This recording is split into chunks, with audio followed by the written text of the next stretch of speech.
When they moved.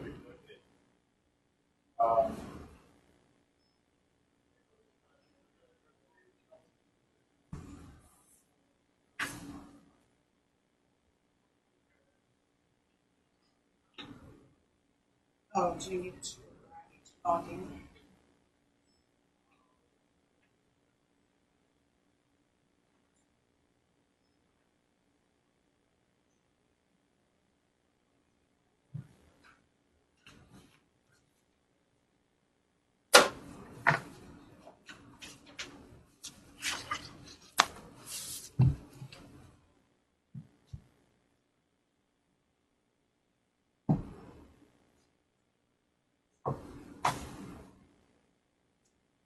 Where are you working most of the time?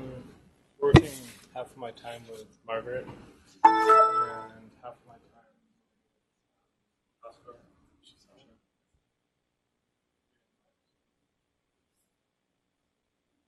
You got the I building now. Well, I'm sitting still at the MC on the fourth floor. Yeah, I come here a lot. Actually, not too much.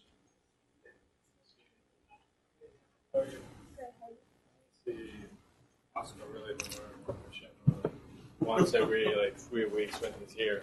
More of like and he travels a lot as well. So.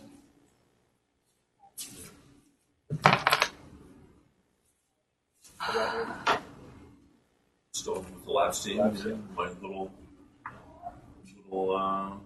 desk there. Any new stuff with labs these days? Sorry, there's just need to find it. I put in a password. Yeah, I got these box.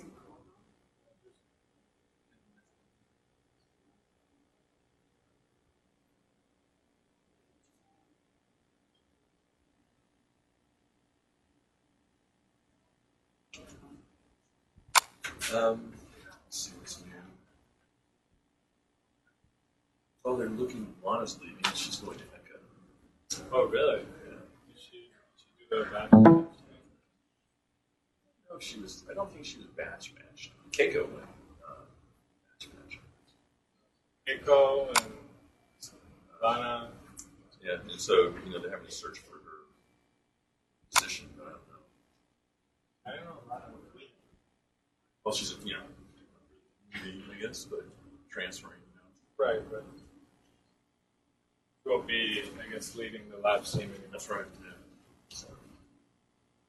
Any candidates or like who's? Not that I don't know any of the candidates. So I haven't. No. Right. But is Emma around still, or? She's around, but she lives in Cape Town. Yeah.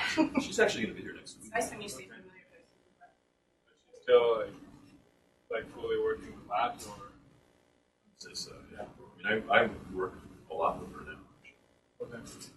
We were just in Covia weeks ago for this Inception workshop for this big project for the Challenge Fund.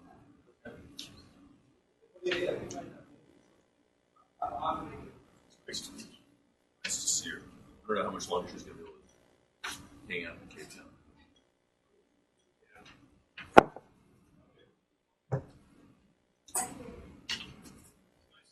Yeah, we work. Yeah. I went there a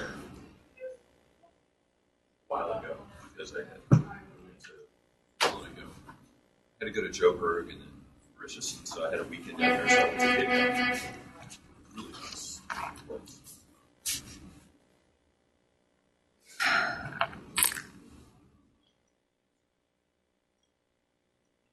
The wine was so cheap. It's also good.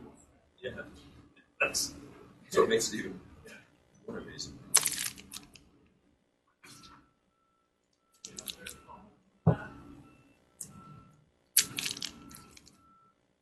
Range.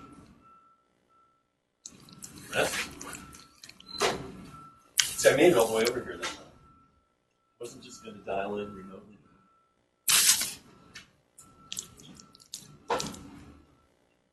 She was looking for scissors. Oh yes. You can. I can take.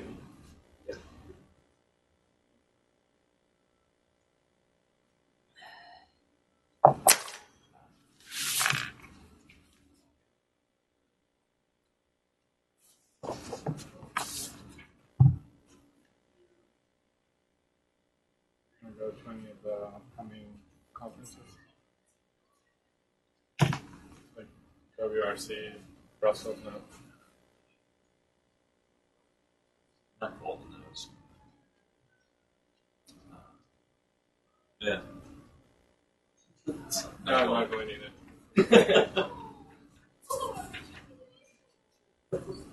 No, I'm more like Brendan right now is. He's in Vienna because EGU. You heard of EGU? The European Geophysical Union is having their science. Estamos conectados. Tú no quieres que aparezca acá porque no hay. Bueno, si no hay nadie, no. No. Pero si se conecta alguien con. Sí, no, ¿verdad? No, yo creo que es one way only.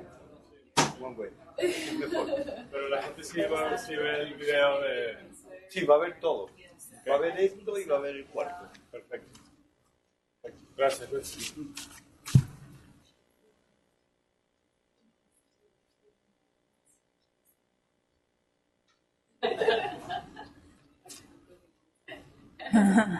Morning.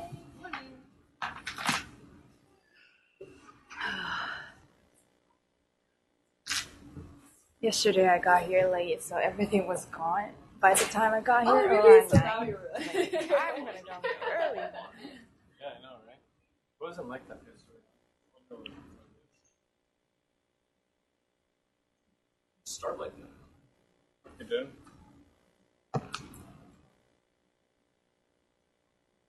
Any ideas on what's going on there? No.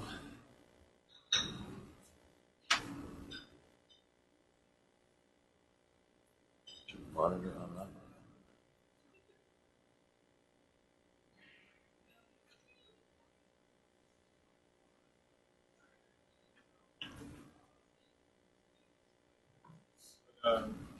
But, Yeah. Where are you going? no, I was just going to ask you about what was Brendan's been Oh, that's an project interesting looking all screen. over. Yeah, I don't know what happened. That's the one that got hit by a flood. Sorry, Brendan's there because he's probably going to give some poster or something. Oh, He was over in Europe. So just used it as an excuse to stay over there. I don't want to keep you from Yeah, making yeah, a call or yeah. getting coffee or whatever. Right.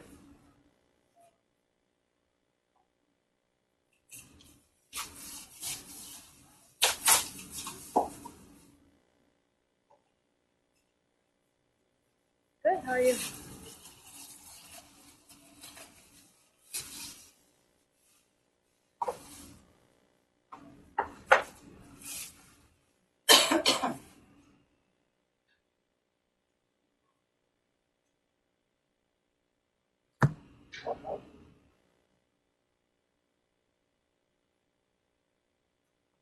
Is Luisa coming today?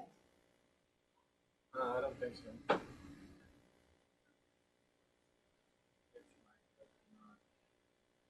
Think not. I think she was still thinking of coming, but she said she already came last year.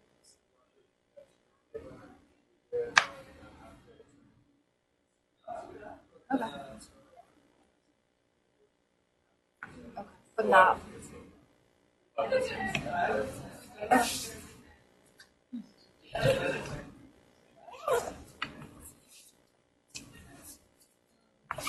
So they brought the scissors. Great.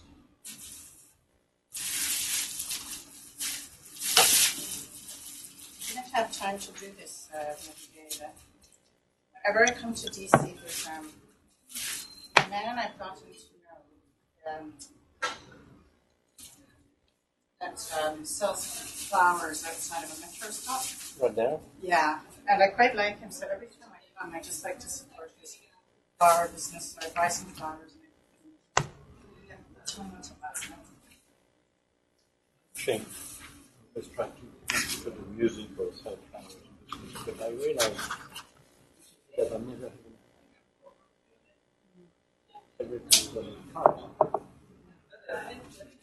So it must have a huge impact on farming, the homeless, the economy of the homeless, the street Yeah. musician. Someone should come up with a Quick way of an easy app, something that, because if you're homeless, it's a bit difficult to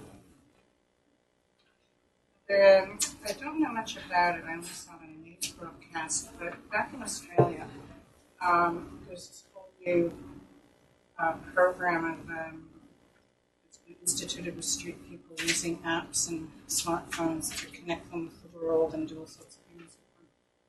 And, I don't know much of the details of this. our bank account as well. The problem is then it's also tracked and taxed and for you to. But if you're a street musician next to the house, like you close to a market, and they were saying it's not worth it. Oh, okay. As soon as it's clear, then.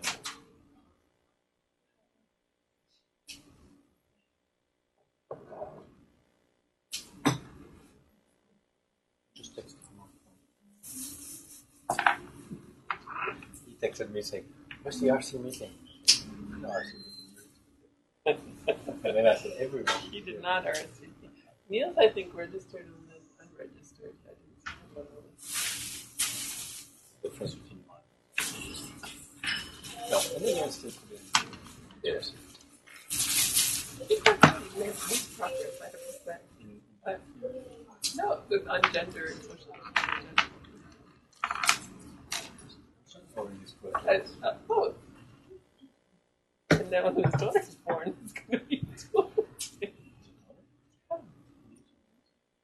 Oh, what are you talking about? Mark. Sorry. Exactly. No, the mark is like this, like that. And then he does it. So Yeah. still people don't.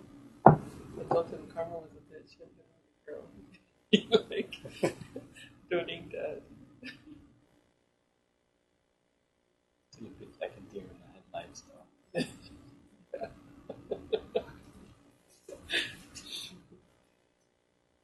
Oh, is he on the table?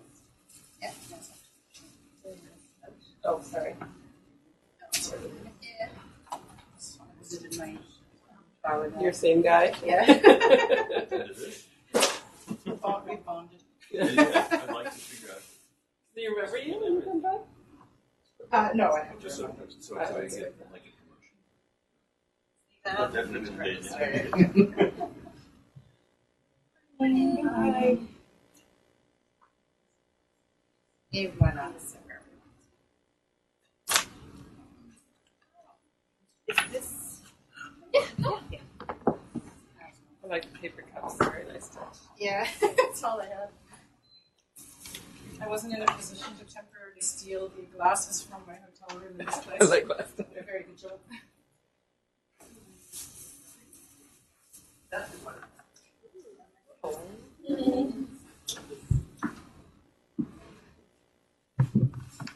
Oh, sorry. Yeah, there we go.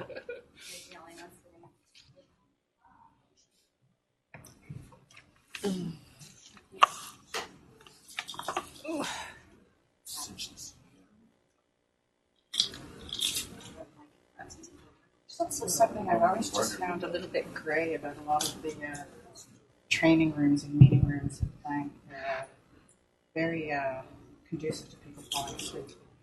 So it's been proven in hospitals. When they used to paint hospitals these colours, it was not good for people's recovery from illness. And so there were experiments done to change the colours on walls to be something a bit brighter, and the recovery rates of people improved because we have a huge association with colour.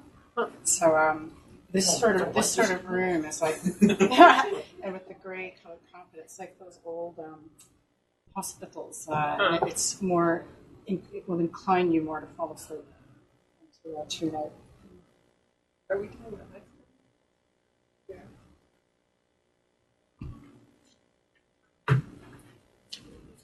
Good morning. Nice to see you. Saying it's always nice when you're with a group of people that you're just meeting. It's nice when you see a familiar face again.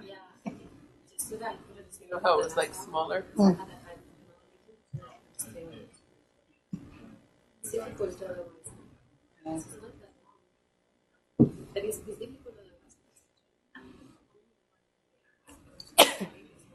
I know it's hard for everyone always in the bank. It's just a very incredibly busy place. I'd love to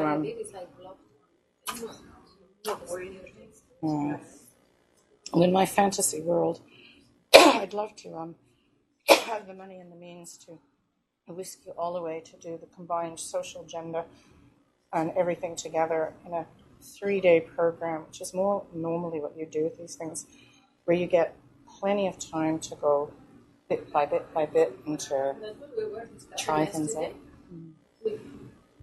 No, here that's a problem. If you get somebody to try that, Oh, I know. let alone do this. Yeah, you're lucky if you get a day. But that's But why the thing is that it's impossible to go from sensitizing to going to the subject and then to do to the practical thing of how Yeah. could you do it. Yeah. Or Oh, how it's you too much for integrate one day. this even in the project cycle. Yeah. So I don't know if when we do this online, if we will have a chance. Yeah, we'll be able to use the range of materials and definitely. But it would be good fun to whisk a group of people away to, Tahiti for 3 days. I think you should make it for 3 We'll days. be on the beach. We'll lock you in the room. I was thinking, Don't worry. like, I was wondering how many. Oh, okay, is there enough? Today's We'll need this anyway for what you're going to attach after. So I'll just leave this gooey crap here for now. Yeah. We'll need it on. They just don't think That is that's No, a they very, don't. like, They immediately associate it with that. yeah. Pretty lame. Trying to do the name thing. Oh yeah, sure. It's just a horrible feeling. Yeah.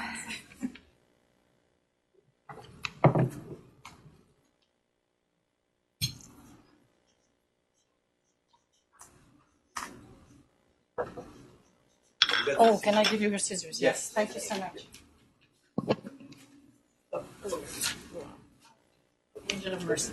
Yeah. Thank you.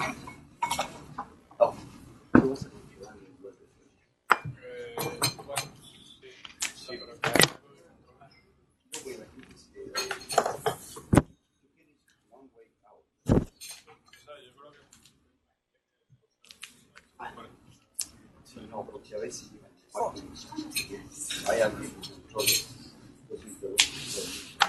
mejor lo dejamos one way out. Alguien que dejamos que somos mejor It's very chilly in here. Yeah, Oh, you did? Oh, okay. that's one now.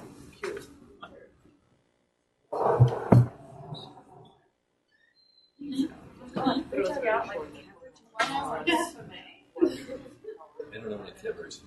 Oh my god. Yeah, it's a lot. Like, was it a face to face? No, well, it was Australian, but I'll have to give them to Okay. These are better ones. Here. Give them to I ate an odd one yesterday. Late? So yeah, you can well, ask. you know which are the ones that you can look at. Flake, cherry ripe, Turkish delight, which is like nothing like actual Turkish delight. It's like so baked, it's great. Crunchy, amazing. Crunchies are good. They're a little bit odd. Yes. I don't like so much for not trying to eat things. This is one.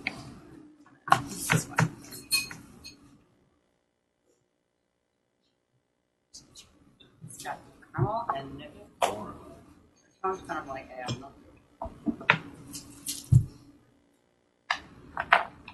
Like versions of American chocolate.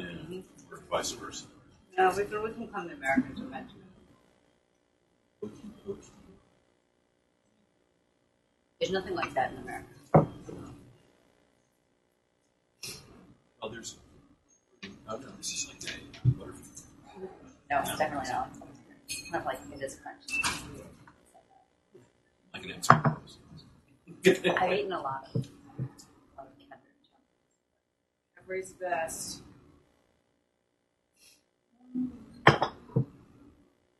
So they're actually shutting the breed factory down in New Zealand. Really? They're actually protests, literally it's protests. You guys looked at up Why, your because they sugar are not consumption selling and keep it in there. No, they're just thinking it's cheaper to import it than Kiwis make it. But it's like the only reason anyone would go to Dunedin is to go to the Cadbury factory.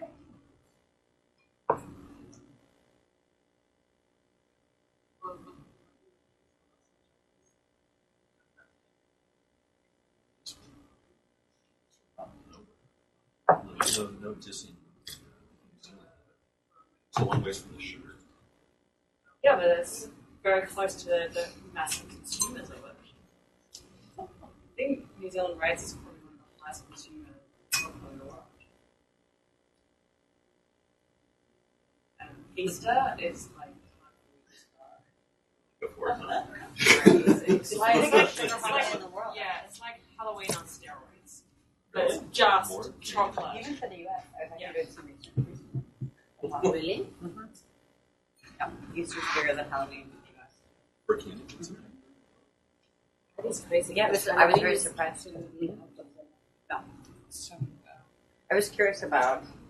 One of my friends is a commodity. Well, he's a commodities trader, and we were like talking about. Corn. I was curious because I thought it might be jelly beans might be a big purpose. But I was curious what it would do that with corn markets, but chocolate eggs. Oh yeah, all of it's made of corn syrup. These are probably made of corn syrup too. It's really good. I was surprised. It's brown. It's just the chocolate eggs are a lot heavier than a jelly. That's Have like local sweeter jelly than. beans. Big. I thought, I mean, I don't know. Yeah, they just, I don't know if it was by volume. I think it was just pure. So there's more sugar in jelly beans. Oh, yeah. Is there something else? Yes.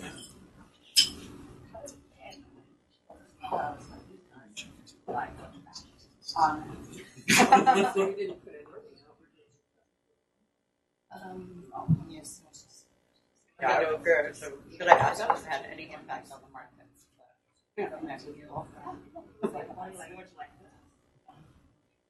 But it's It's also probably that they have such a large shelf life. They were getting like chocolate. I'm doing this because I realized yesterday Well, I didn't know I the didn't. structure and design of our students more But like, at least I got the same. so I managed the number of things where I Made it so up. much. So what I'm going to do is just handwrite That is detail speaking to that's the sort of wants to This school. awesome. They don't put expiration dates. on this. What do you read next one? This is done by all. You know, you didn't. They're probably Certain just documents, right? You just keep well preserved. You know, you don't age if you can just be preserved. Yes. I'll have folders, but they're not. So maybe Are these the you handouts? have to put it on. Ah, okay. So I they was when I have all was the in junior high, I handouts. had a math teacher who had a Twinkie. It's, They have all faster than that. okay.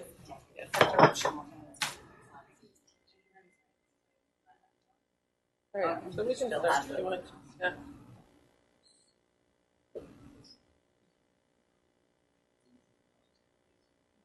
Are really old.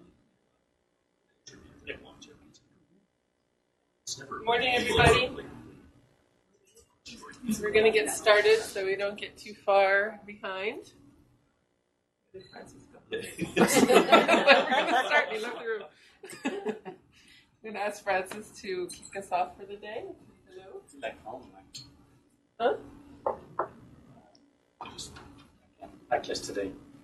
Cynthia, Margaret, for organizing this. Thanking you for being here, reminding the FDR staff that I think we've been piloting this for what, a year?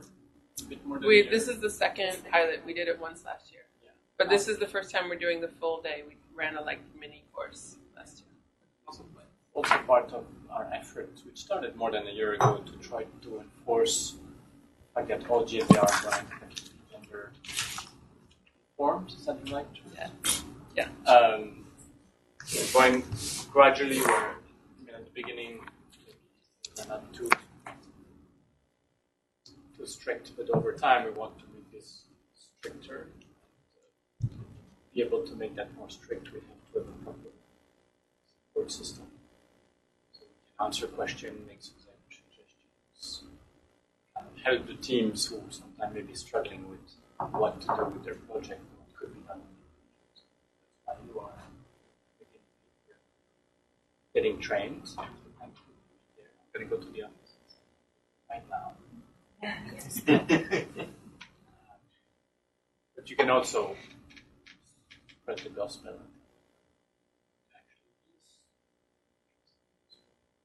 And I think eventually we'll get to an online course. Yeah, we're meeting with the online people on Thursday. So thanks, and again, give feedback on how it goes, how we can make it more fun. People learn more easily when it's fun.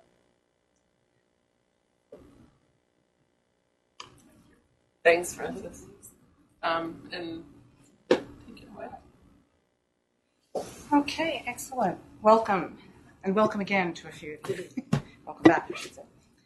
I just want to check first, does everybody know everybody in this room? Do you all know each other? Okay. I don't think we need to go through introductions then, in that sense. I'll just quickly introduce myself for those who don't know me. My name is Cynthia Burton. I've been working on the area of social protection and social safety nets and its linkages to disaster risk management and climate adaptation with the bank in a more advisory role, consulting type role for the past 9 years. And prior to that, I used to work with the Red Crescent, International Red Cross Red Crescent, as working on early recovery operations, links between conflict and disaster, which was rather interesting at the time, and various areas connected with that. And before that, I used to work with donors, what used to be the old AusAid, if any of you are around, old enough to know that, yeah, the old AusAid and Canadian CEDA, many years before that. So that's a little bit about me. It's been a big mix of conflict and disaster, I guess you could say. And I'll hope to get to know some of you a bit more during today. Yeah, good question. So it doesn't bother me all morning. Okay. Whereabouts are you from? Okay. I I have been pegged from about 5 different places that frequently matter. Where do you think I'm from? Well, that's where I'm I hear maybe some Kiwi in there, maybe some Australian. It's, as I say, it's confusing me. And there's Cadbury on the table, and it's decided to bother me. Yes, some people pick out the type of chocolate. I was born and raised in Canada, and I emigrated to Australia, and I'm from a part of Canada. I am from a mixed family of a very unusual type of French, which is called Acadienne in the east, in the province of New Brunswick, if you know it, and my father was American, just to make it really confusing. And another English part of the family from Canada were all from places like Newfoundland and New Brunswick. So if I spoke to you the way we spoke in either French or English, you wouldn't understand me at all. So yeah, people have often, I can't, when it's yourself, you can't tell, but other people have said I have an odd accent. Well, I've been there long enough now that I guess I've picked up, I don't know, some of the expressions. You picked up some of the accent. It's not just right. No, that's why I was confused. That's why I had to ask. Okay, that's me. Okay, basically what I'd like to do today, I'd like to keep it fairly informal. For those of you who were here yesterday, you know there'll be quite a bit of group exercises. Also, for those of you who were here yesterday, those of you who weren't here yesterday, when we were piloting the social inclusion training, I certainly found there was way too much to cover. and we didn't get through everything that we wanted to get through. And so I suspect we'll never be able to do in one day as much as we would like to on every topic. But what I did, you have a program for today in your folder, but I've changed some things for this one to see if I can also tweak this one before we even get into it, to be able to fit a little more in, remove a few things and move a few things around in case we don't get to the very end so you don't miss some bits that I'd really like you to be able to have. So follow the program, but don't be surprised if it looks a little bit different in places this morning. So flexibility is the key. And so also the informalities, really important. Just relax, enjoy a day away from the office. If you can, bear to do it, turn your phone off.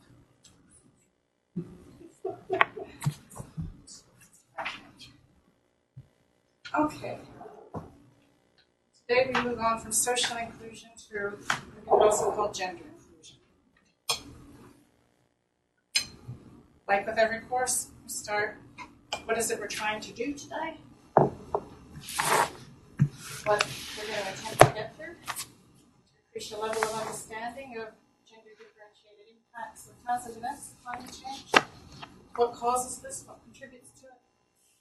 Familiarize you with some of the approaches being taken by the World Bank and the GFDRR to deal with this. And since we did the half-day pilot last June, a lot more has been completed or prepared in terms of the strategic thinking where GFDR would like to go with gender. So that would be something new to do.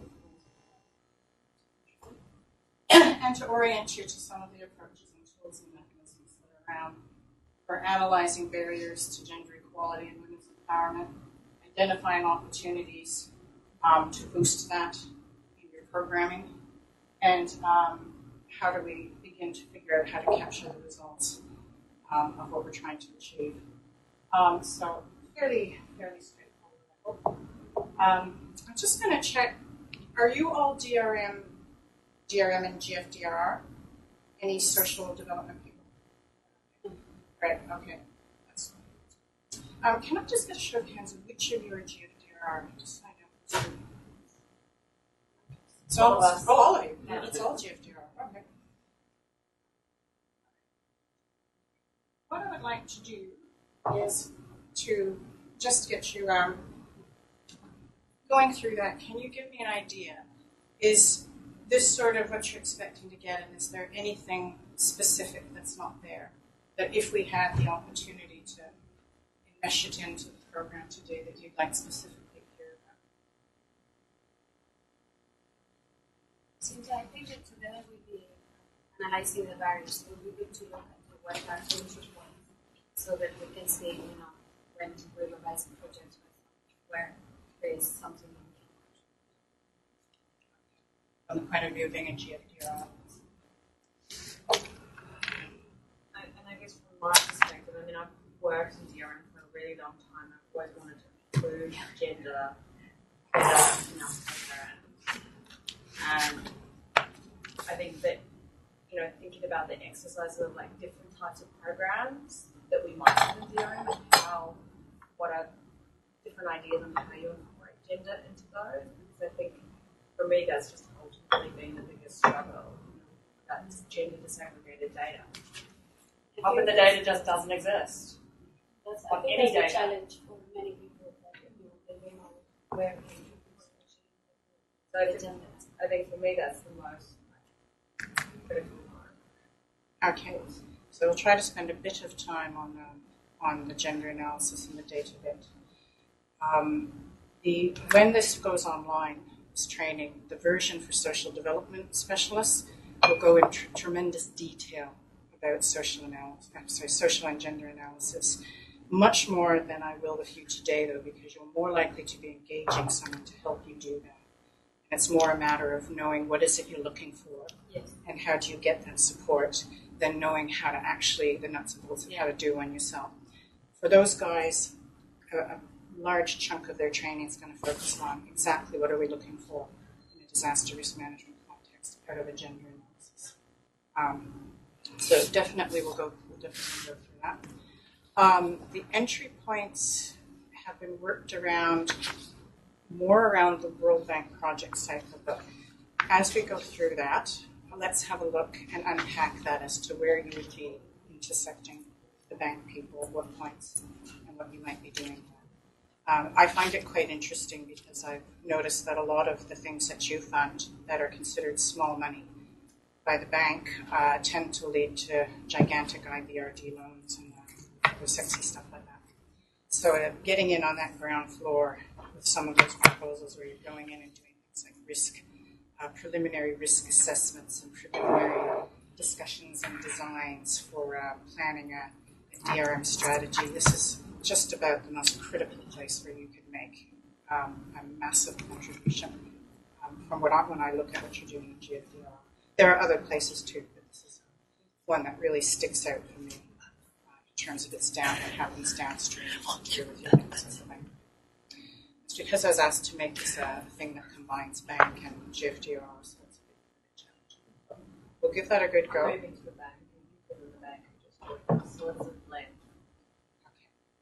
Okay, well, I will draw you into an exercise actually to look at that towards the end of the day.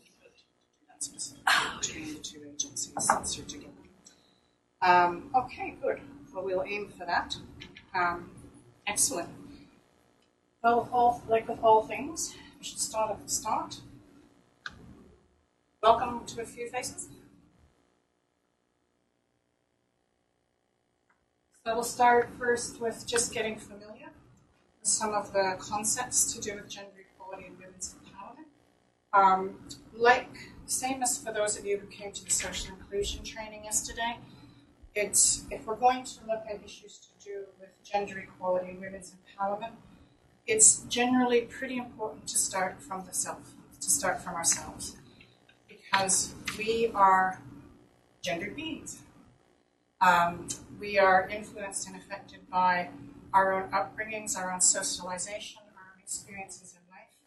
And so we also carry with us, all of us carry with us, what I would call a gender lens and a gender experience. And we apply that experience without even knowing that we're doing it to how we look at office relationships, how we work, how we prioritize, how we design. It comes up in all sorts of ways that we're not even conscious it's happening. So that's why I like to start with a little bit of getting to know what some of the gender terms that are all about, what does it mean in terms of ourselves, and start from there. But just for that, what I would like to do first is get you to, so we'll have a look at that, key concepts and definitions, and later on we'll orient you to the broader approach.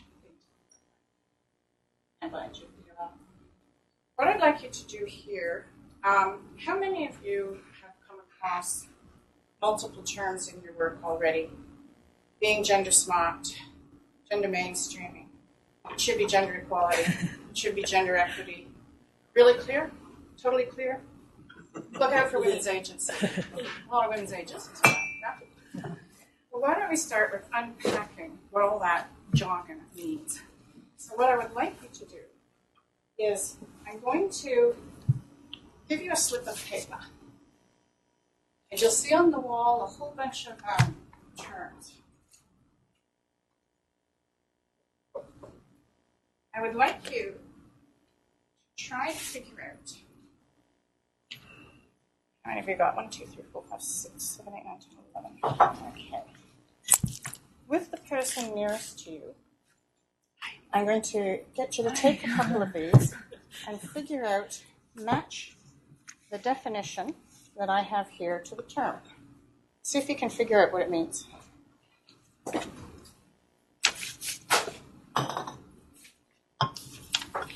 Once you've done that, take a piece of this blue tack, which seems to have melted in my suitcase. So you might have to really peel it off. And just stick your definition underneath what you think is the term it matches.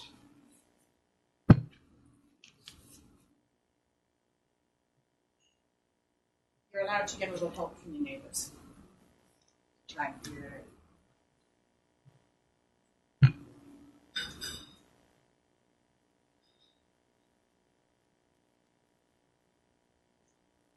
you guys to share.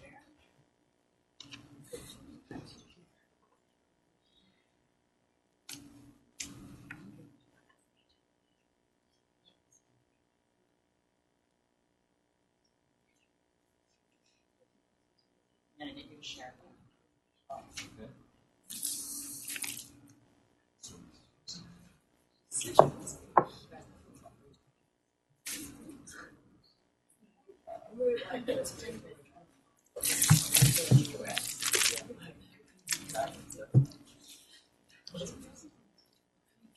That's pretty cool.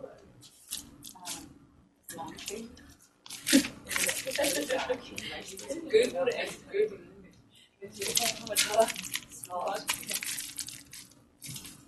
That's my comment. Edit text and stuff. Or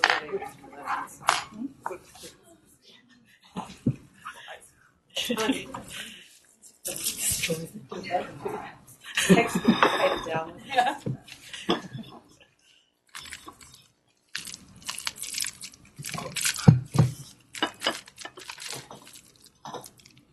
Hey, maybe partners.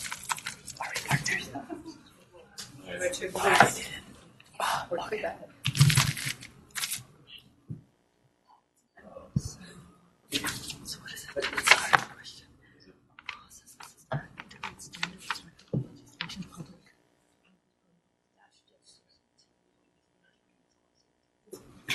Doesn't matter where to go. This is mainstream, yeah? Okay, just put it up there.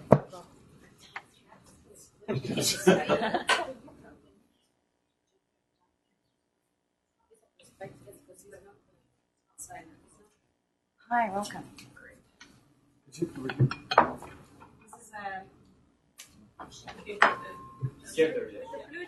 This is we can start this table, yeah. The other two.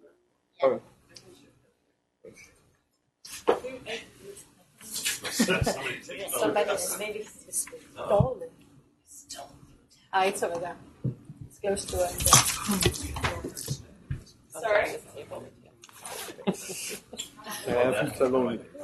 Hi, I'm Margaret. Carlos, nice to meet you. I didn't know there were so many trees. No, it's not outright. Well, is that what we have started, and we're looking at it. Okay.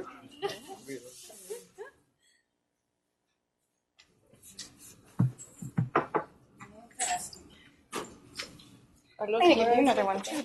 I'm in Environment and Natural Resources, Africa GP.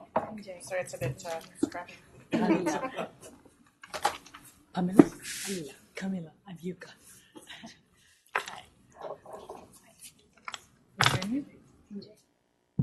When you're done, come on up, gather around here and have a look.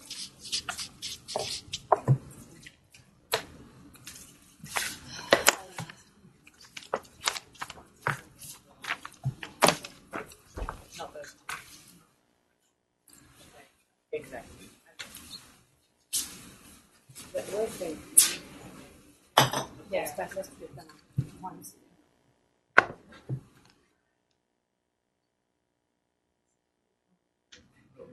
I know it. You're tearing into gender smart solutions. You don't like them?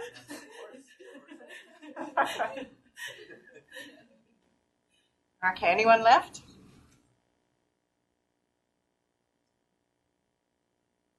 Anyone who hasn't finished theirs yet? All right. Let's have a look. This one we don't have actually on my list because I added it after those of us who were here yesterday, after Cliff, the specialist in sexual orientation and gender identity, gave us a really interesting, I thought, presentation yesterday. I thought, well, I'd just toss that in and we'll add it to that. Okay, we have two guesses on this one that have come in. Let's see which is correct. Sex or sex roles? We've got one saying it's the social behavior and cultural attributes, expectations, and norms associated with being male or female. What do you reckon? Who had that one? Right. Everyone agree? Why not? This is more gender. Social norms and behaviors associated with sex, with conditions. So what is sex then? It's the physical attributes. It's a really common, it's a confusing thing for most people, really confusing. So it is actually, quite right, this one goes, I'll put it down here because we have, look what happened here. Yeah, that's interesting. Yeah, so we had the biological nature being male and female. So what we'll do is we just reverse it. It's a really common source of confusion. So your sex is what you were born with, male, female, or hermaphrodite, where you might have to work out if you were born with different sex organs than how you identify. Are identified.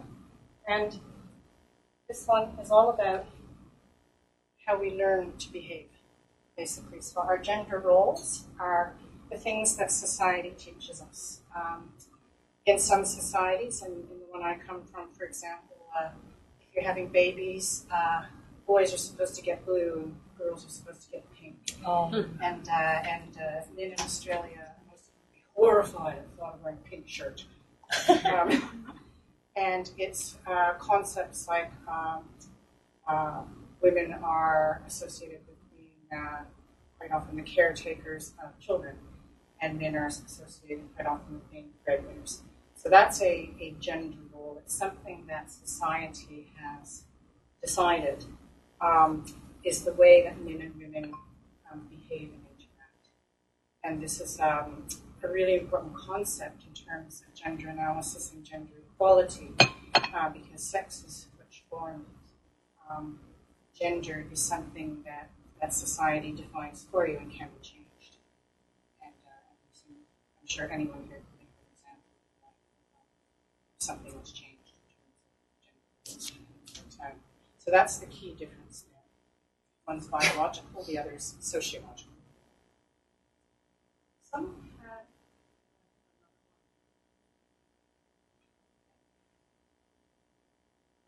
refers to how the social behavior and cultural attributes, expectations, and norms associated with being male or female determine the way in which women and men relate to each other and to the resulting differences in power. We already know that's not a sex role. What do you think it is?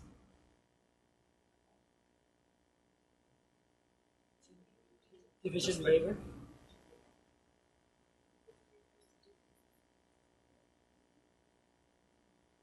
Right? It's referring to differences in power. So we have a vote for gender gap. Let's see what we've already got. I have a vote for labor. Gender. Any other votes for this one? Not quite. What about labor? This one's really, really important. Show you where. Quality. The thing we are aiming for in this course. When we talk about gender equality, what we're actually referring to, what that actually means, is that we're looking at how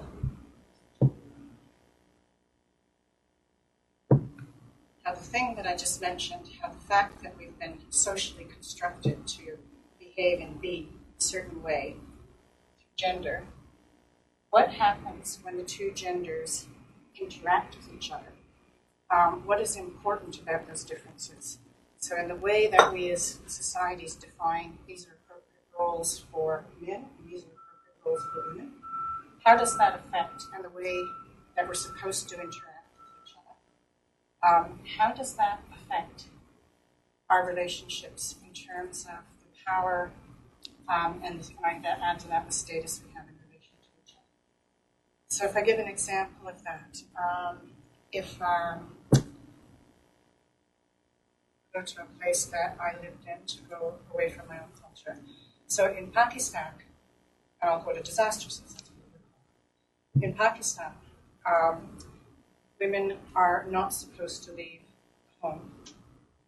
They are supposed to spend more of their time around the home compound unless they are accompanied by a close male relation in various parts of the country. So that is a gender role that's been created. When we have a disaster preparedness program, there's an issue for those particular women that if their husband's away, and that's often the case, say he's out in the fields working on the farm and they're distant or working as a day laborer, and early warning comes through and she has to figure out if she should go to the emergency shelter. This is a common experience in a lot of societies, actually. She can't if she can't find her brother or her father. If she does, she risks a lot of social censure and interpretations of her behavior as being not appropriate. That's a difference in a form of power between the man and the woman in that he has freedom of movement, mobility. She does not. And if either party violates those rules, they're subject to some social censures. So that's an example of the difference between just gender and then how that turns into gender equality. What are the differences in how we define what's appropriate for men and women and what's acceptable and what we're used to seeing, and how that affects and the relationships it creates between men and women and boys and girls, all those variations. And how does that create situations of differences in power, differences in opportunity as well? In our case, differences in safety. Is that clear? Does that make sense? No, I understand like the perspective, the situation, but I don't understand why it comes under gender equality. To me, equality would mean the men and women have the same freedom of movement. That would be gender equality. Whereas here it's talking about the differences that they don't have. So that's like inequality, gender inequality. To me, that's gender inequality. I actually agree with you, and I think you're quite right. One is the result, the other is the process. This is how the definition the bank uses World Bank. So I'm using World Bank definitions for obvious reasons in this course. But yeah, what you're aiming for here, when you think gender equality, you're thinking, what's the result that I want to get? That addresses imbalances, if you like, in power relations. So this is the definition about power relations, but I would tend to put it to the result itself too, rather than the process. So I do agree that that's how the bank puts it. But as long as you understand what it's about, what you're aiming for with gender equality, it's about redressing imbalances in power and relationships. That's the key thing. Are you going to talk about equity? We will. I'm just going on to see what we got. Gender perspective. Do you want to read that? Process in which women reflect on their reality and question the reasons for their situation. Society develop options of address their policies. It enables them to live their lives in the fullness of their capabilities and their rights. Do you agree? I think that's what it is. Why is it just about women? That's clear. Why is it just about women? Around the wall. It's missing. My fault. This one is women's empowerment. That's why it's about women. My apologies. I did it deliberately to trick you. So that one, I'll put over here. I'll put it together with gender equality. That's the other thing. And that's what it's about. So just to put it in simpler terms, it's about the process by which the reason the word empowerment is used in there, by which women themselves, or with the facilitation and support of others, question the gender role that they've been given. Why can't I go to the emergency shelter? Why am I putting my family and my animals at risk? Is this right? Is this fair? Why is this happening to me? How can I change it? And that's what women's empowerment comes down to. So those are your two core things here today. The two core things that both GFDR and the World Bank are doing. These two things. So I don't understand the distinction between equality, gender equality, and women's empowerment. It's a good question.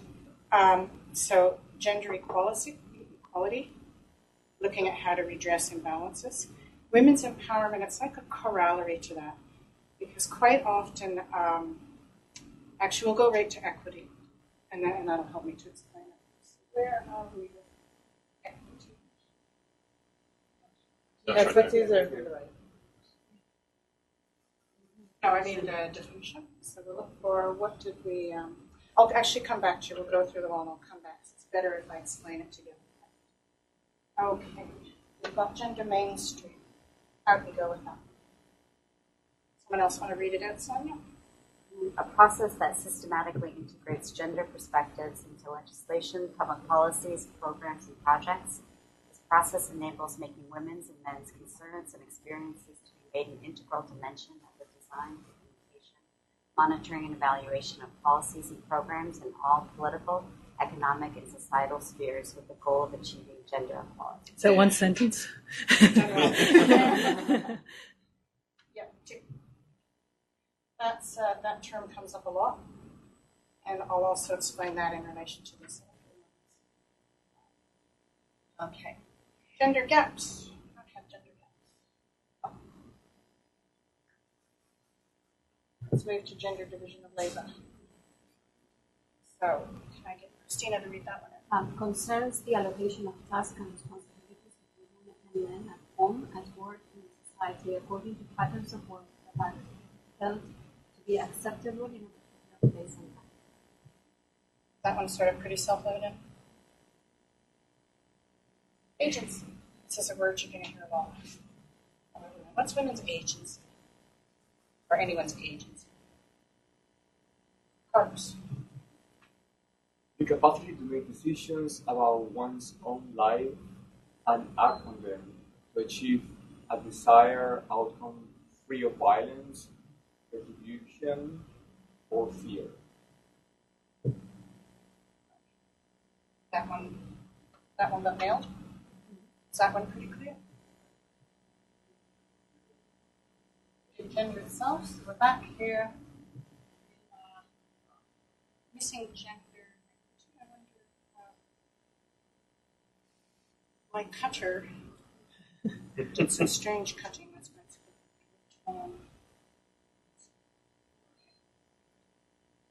I'll just read it out to you. Refers to fairness between men and women in access to society's resources, including socially valued goods, rewards, and opportunities. So what's the difference between, see if anyone can work it out, between equity, which is about fairness,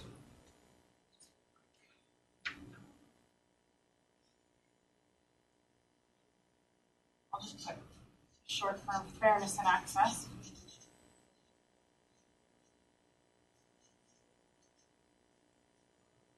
compared with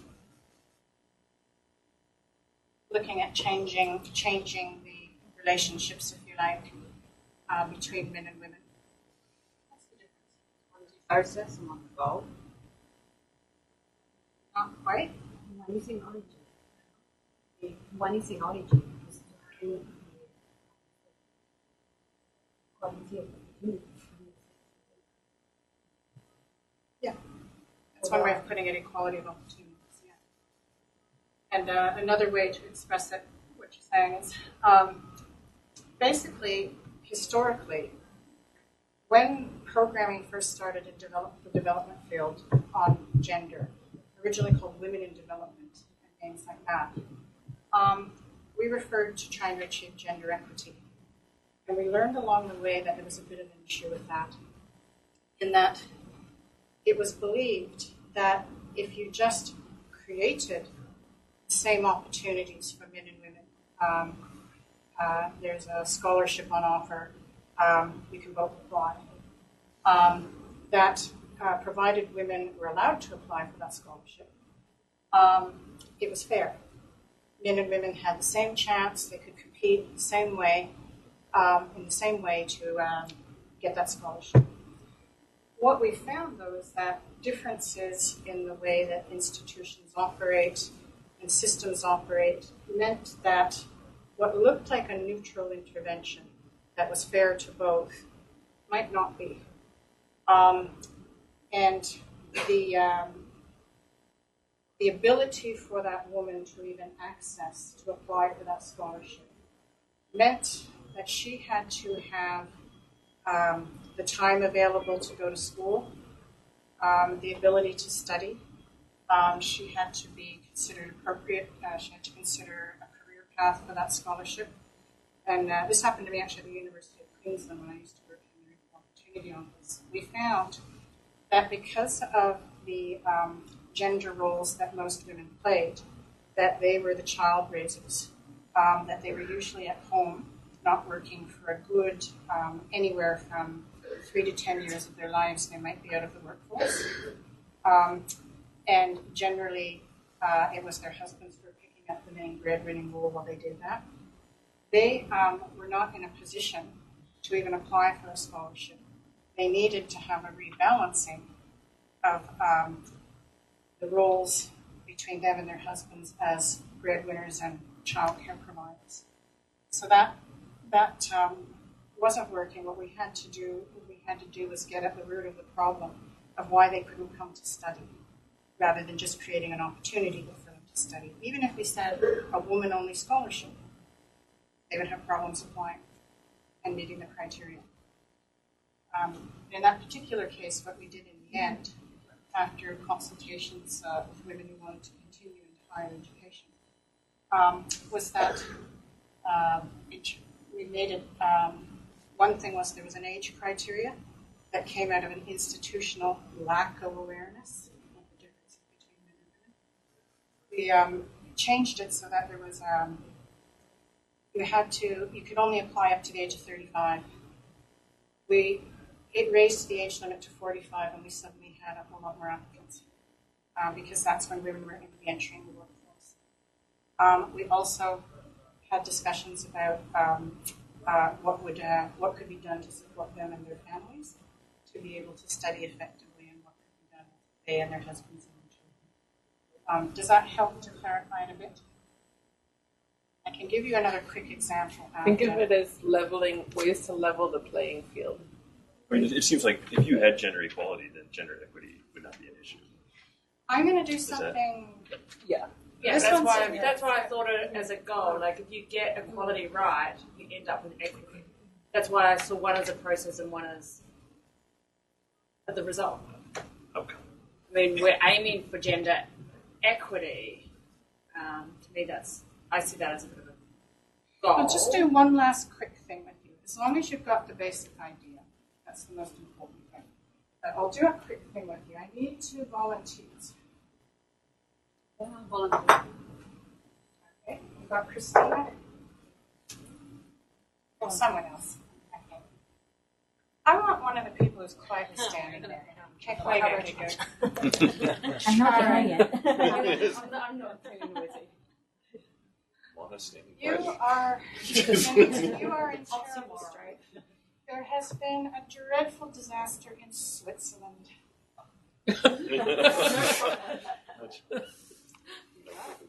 And it's just devastating. And we're trying to get a relief operation into you. It's going to be a real struggle. You're in the mountains. We can't get in by land. It's inundated with some kind of flooding stuff that's happened from climate change and glaciers melting. And we have to do this by helicopter. So we're going to drop in. We want to make sure that everybody in the communities gets some relief, particularly food. We know there's food shortages out there. So we're going to drop some food aid to you down in a central location where we can all access it in this community. You, my friend, are a very poor and unfit Swiss farmer. You're a man. You are a rich, very fit female counselor. You're both really hungry. You're really, really hungry. because you were suffering a bit from not having enough food before. You weren't getting enough fondue. So here comes my relief aid. The Belgians have come to the rescue, and it's pretty good.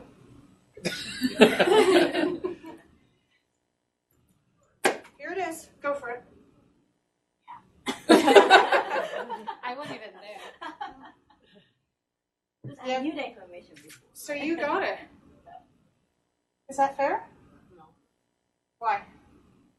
We'll have half and half. So you feel you deserve half of that? Sure. I bet you. Power. I can distribute to more people, not rather than two. I'm not going to distribute the information.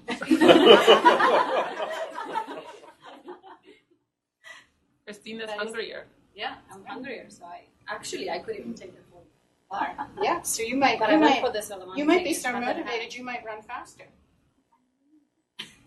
But But then she what? was stronger than me. I was not only poor, but also in bad shape. That's right.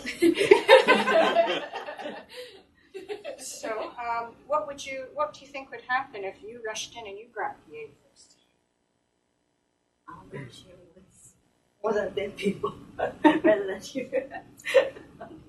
I'm very skeptical. I think the power dynamic, she'll go, she grab it and leave it. And share with the family. So that's a quick illustration of some of the kind of dynamics that can take place when you're looking at differences. Can you see here? It's not only in their gender, but it's also in their circumstances. And so if the equity of opportunity would be that I put the chocolate equally distanced from both of you. So it's the same distance from both of you. You got the same chance of getting that chocolate. What's your problem? So when you get there, the dynamics of the society where we are in. And sometimes different groups get the aid, sometimes lots of things happen. And if you've got a really badly designed distribution system too, you see it at its worst. When people start fighting for stuff, and who's the strongest and who's the most powerful, and who grabs it from who and who takes it. So to make equality of opportunity for both of you, to make it fair and just, what do I need to do to make sure that both of you get half a bar of chocolate? Because the easy answer is to take into account the context and the dynamics in the area where you're in. So once you decided to deliver the aid, you're actually taking that into consideration. What would be an example of something I could do to make it fair? Using the local existing community management. Some other things I could do. And if you already have a social position system based, you can channel it through that. So it's not up to anybody that has power. And many, many other things, so on and so forth. So do you sort of get the idea? Just put it closer to Christina because she's weak. Yeah. Yeah, that's another way. But then, Plus, I'm limping. I mean, now you have to try. we won't go into the multiple ways that you can make aid distribution fair, but just to get the idea of the difference between if I'm trying to make something equitable, which is good to do, to create the same circumstances for certain situations for people to have access. But if I don't focus on equality, then there's a chance that inadvertently you can miss out. And what happens is a lot of systems get set up and processes and organizations that think they're being fair. They're taking an approach of equity, but they're actually not because they haven't addressed the imbalances between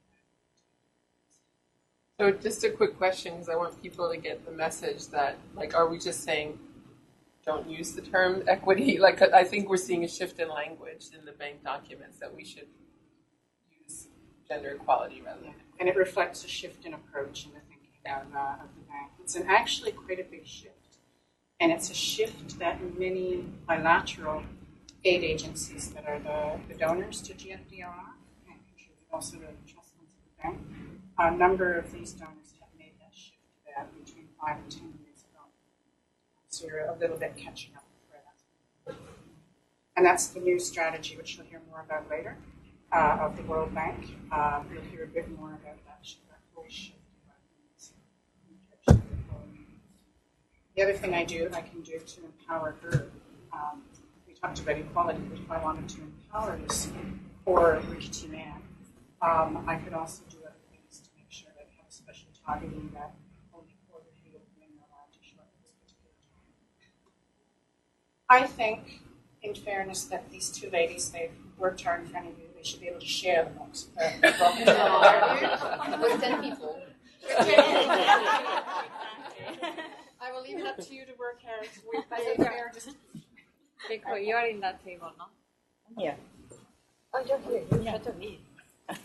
Because we can open it with circulate. I hope you found that clarified things a bit. Just fine. It's been so confusing for people. I understand distinction. Interestingly enough, I'd always thought they were interchangeable words. Well, actually, more the fighters for gender equity, fighters for gender equality. To me, they were interchangeable, but I appreciate they have been used interchangeably. But I think the shift is, as Cynthia was saying, is that this wasn't working. We were thinking just provide equal, the same opportunities, but people have circumstances that are taking advantage of power. I can talk to you about University of Queensland gender dynamics.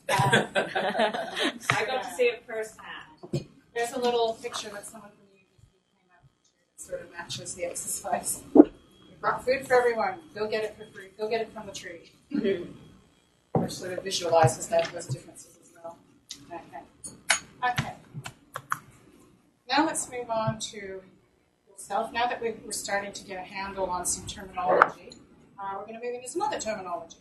And I also have, in your folders, by the way, there's a sheet with all those terms on it if you want to refer back to it at any point. All right. I'm going to show you a little video. And we're going to do a little exercise after the video.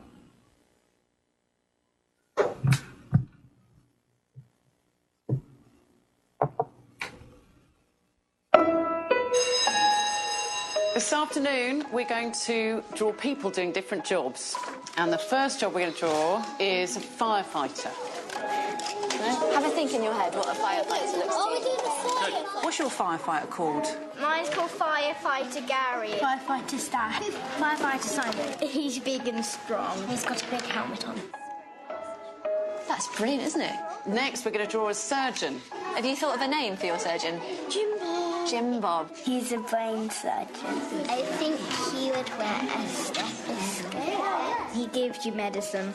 That's his ambulance. Okay, next, we're going to draw a fighter pilot. This is his jet plane. He rescues people. He likes to do stunts in the air and stuff. Okay, now who would like to meet these people for real? Yeah!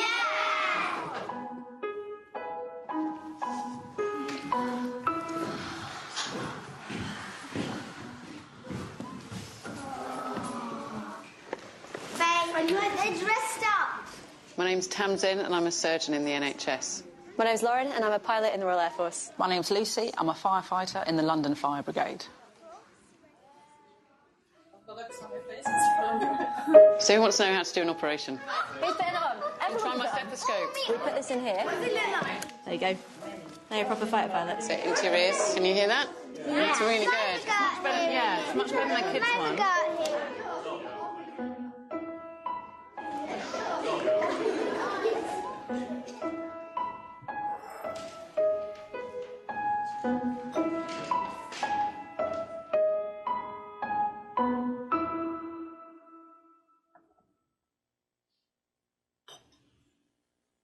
Interesting. But typical. That, you can tell by their accents, comes from the UK, but you could repeat variations of that in many, many countries. I'm not going to discuss that video. I think it's fairly self-evident. What I'd like to do is get you to go straight into the exercise. And this exercise is about gender roles and stereotypes. So, actually, it's fairly, I think, very clear. In that video, you were seeing, would you say, a few stereotypes happening there, and a bit of socialization into gender roles. And you look so lonely over there. You can join us here. We have one. Or over there. There's a Yeah. nice space there. Yep. Yeah, and so think about yourself now. I'd like you to do. You've already found the sheet, My Gendered Roles.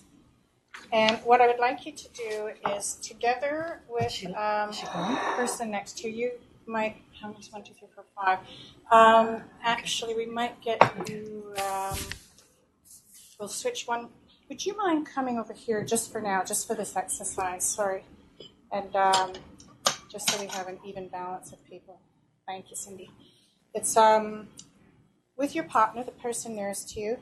Go through the questions first yourself. Just quickly think about them, and then discuss it with your partner. My gender role. I've always lived outside it, so it's very hard for me to think. Okay, write something you like to do that is typical of your gender.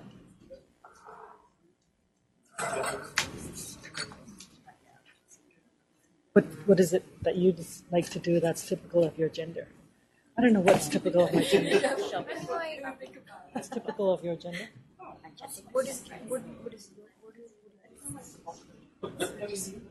Yeah, but I don't know what's typical.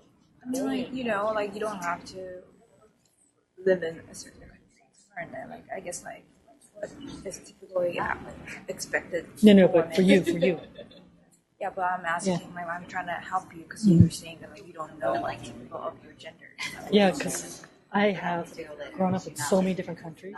I've always lived away from typical things because I've had to define it for myself. So I don't define it as you define it. I just define it what I like to do. And if that happens to be what you think is my gender role. Well, then, what kind of, like, society are you? Let's start with you.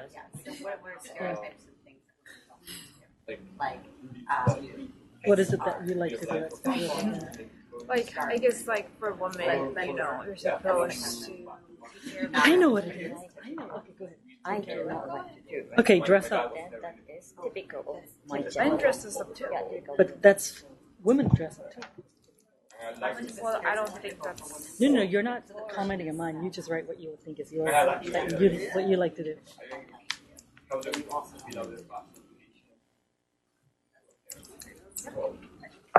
What is it? Cleaning? Okay. Write something you do not like to do that's typical of your gender. Oh, okay. Is that typical? Okay. So like I for example don't like and I actually don't like this. Oh yeah, but yeah, okay. Carrying heavy. Yeah, that's it. I don't know. I'll have to think about it a little bit more. Write something you like to do that is not typical of your gender. Right? Something you like to do that is not typical of your gender. I'm having difficulty understanding what's typical of my gender. I don't know what's typical of my gender. Your gender. My mom never did that, so I don't know. What's typical of your gender? And what's typical? It's defined by somebody, right? But I've never lived in society that's defined it for me, so I don't know. Well, it could be something like wearing a dress. See, so that is dress Yeah, up. but like dress up She is just so refuses to. generic, you know. Men dresses up too. So it could, Well, I'd say rather than dress up, you could say wearing a dress. No. Typically in many of our societies, but not all. Some of the ones I'm in. They do, they're great. But in most of the societies we're from, usually you would see women in a dress, you wouldn't see men walking in the office. That's the example. Typical thing. don't necessarily like wearing dresses. Thank you. You don't have to write if you don't want to. You can just discuss it. We're not, Right. not flipping the sheets out. Write something you like to do that is not typical. Came up with something? Just a second. I don't know. Getting drunk. Clothes. Okay. Write something you like to do that is not typical of your Typical of gender. my gender that I do not like. Yes, I give it That's one of them. Having to arrange everything. Even like just fun things we do, like everything. Yeah. When I'm on a mission, I have no idea. like, But okay, something I don't like to do. Something you like to do. Okay, something I like to do. I like to travel. Exactly. I like to travel, learn languages. That's the exact same thing. That's See, it's not a gender thing. yeah, it's Exactly. But I'm just because I don't have a gender definition. maybe So, travel. Yeah, maybe. yeah, travel on my own. Yeah. Right? Learn languages, skydive. I don't know. I know all my women friends skydive, so it's typical for my gender, or maybe not your gender. I don't know. So, okay, write something you do that you do not like to do. Huh? Write something you do not like to do. Something I do not like to do. That is not. Oh, okay. So, like, you know, if you identify yourself as a woman, and there's something that is defining you and something that you Since don't it's so like. clear to you, what is it for you? This, the third one, Yeah, or fourth? whatever. Right. Have you done the third one yet? Oh, the third one. Yeah. I'm still thinking. I like Write idea, something Because you my like. dad would get upset over how spending or eat or So whatever. it's a kind of So she did it in my house. Something you do not like to do. My husband did it. Something I do not like to do. But I don't know if that's a control thing. I control. Have babies. Right, exactly. That's expected to women. Yeah. So that's you have to be expected to men that you don't like. Write something you do not like to do that is not typical. Huh. Okay, we'll have to wrap it up. else about the dance. What would you write?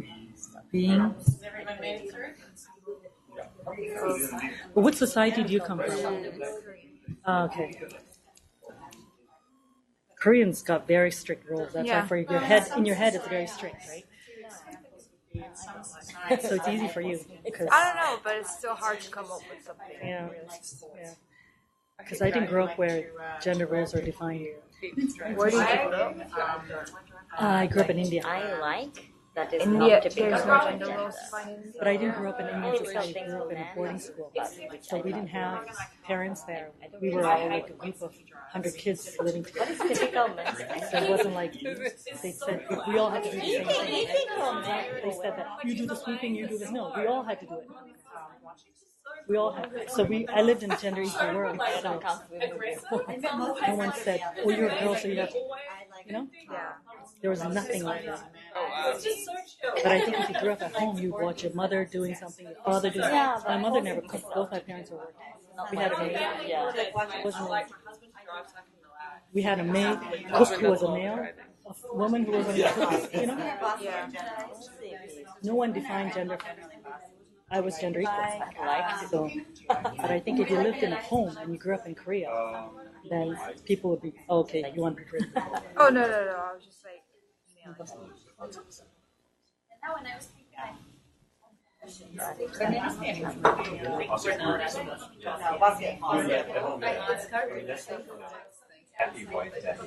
Nice. The babies are still. what are you writing? No, you continue to your email. There was Third one. But maybe that's a generation. I don't really come up with But, typical like, men stuff. What if you think outside of your experience? You know, you can still how women are generally treated. I think Yeah. what But this- I realize I'm just not happy with This is what I like. typical gender role as women. But then I'm okay with Yeah, I mean, only the complaint is I don't want to clean my house. Yeah. That's only. I don't want to carry heavy stuff, so yeah, I'll let them do it. Let men do it. No one wants to carry heavy stuff. Way harder than I expected. But I think you're not so stuck in your gender role as you think you are. That's why it's hard. There you go. It gets harder when. I think Many of the people I know about barbecue are women. Yeah, stereotypically. Yeah, that's true.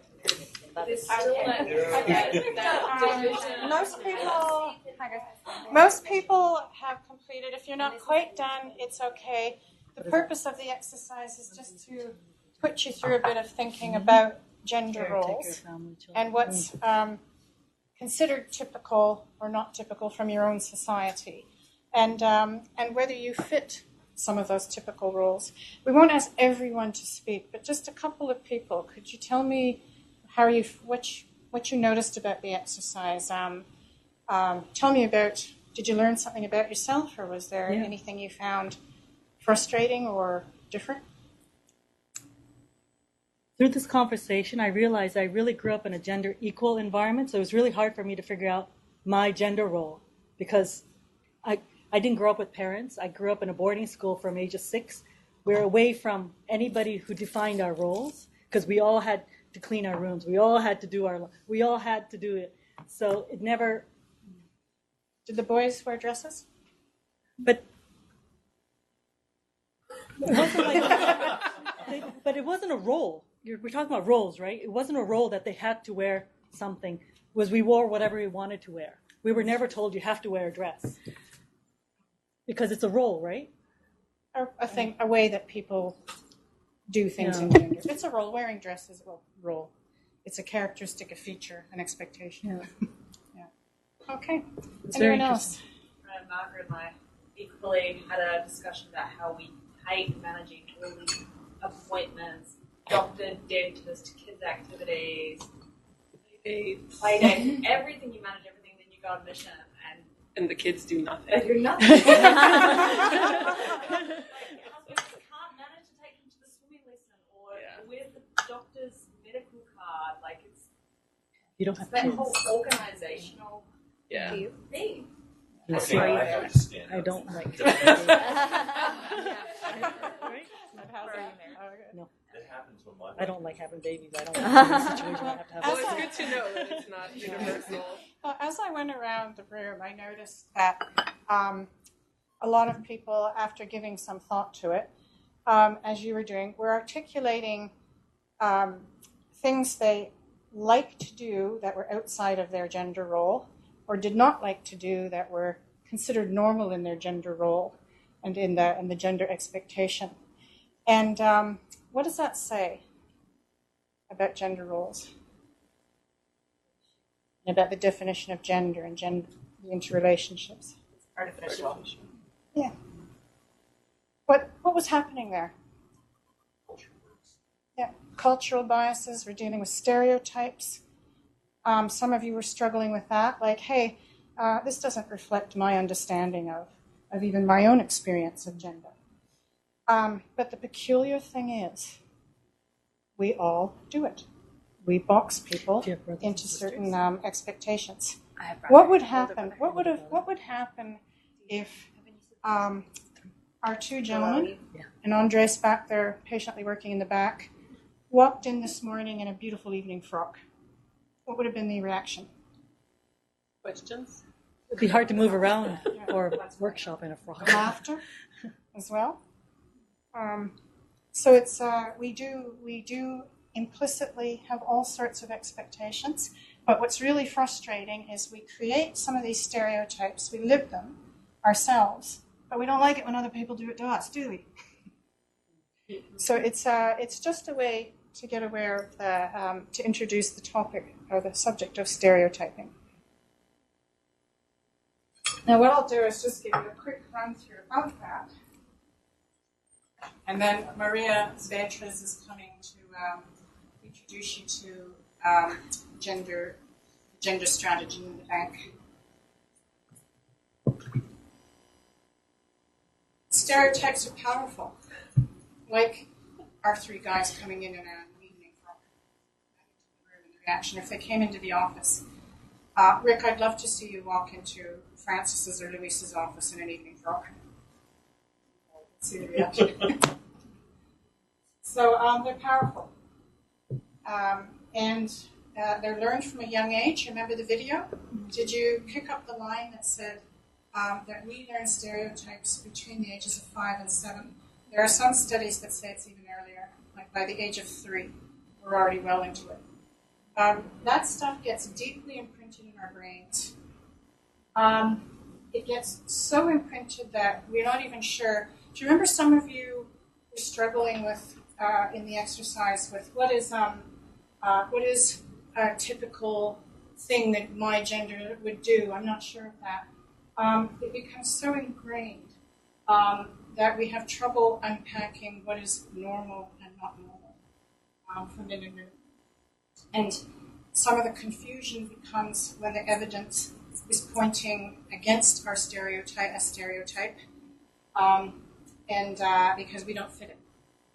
But then our socialization has told us that there's a behavior pattern that should be there.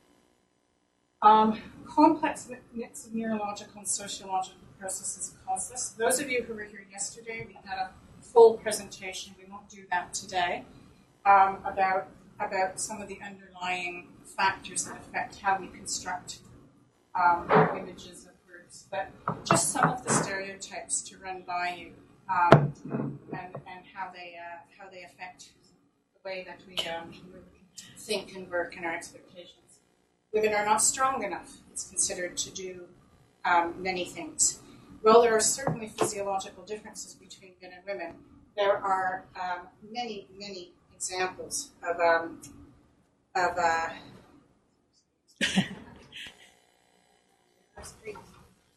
this is happening from somewhere they were recording. Anyway, they were recording yesterday. So they just trying to get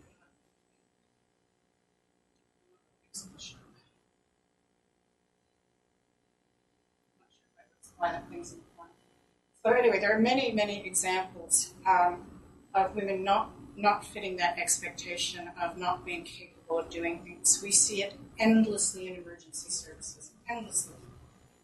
Very male-dominated occupations for a lot of reasons. But one of this is for frontline roles. It's often considered women can't do it. And this lady, by the way, is the first female, all-female emergency services crew in Syria that goes in. And her crew for the last couple of years has been going in to do search and rescue after some pretty nasty fighting episodes. So I think if anyone told that woman that she wasn't up to the job, she'd have something to say.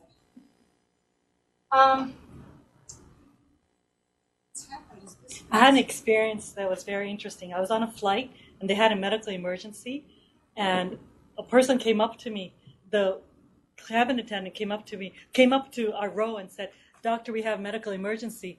And they assumed that the man sitting next to me, the flight attendant assumed it was a man and looked directly at the man.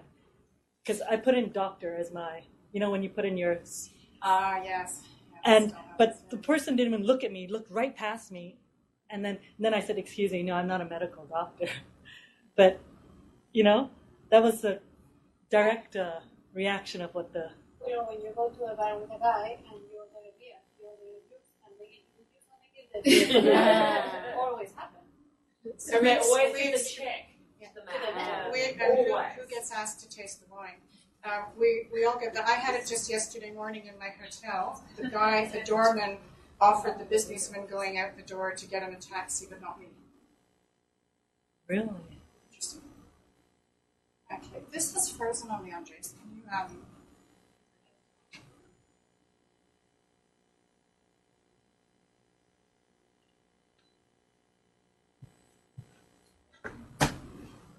I tech team. Okay. Still going in. Okay. Another stereotype. Men are not so emotional. They're stronger. Women cry more. Yeah. in my past, I've worked on a lot of operations. I've seen a lot of men break down apart. And to give you just a quick experience of why is this so important? Why is it understanding these stereotypes and how they work so important? Back in the state of Victoria in Australia in 2009, we had the worst bushfires that ever occurred in the country's history. We always have bushfires all the time. Common thing.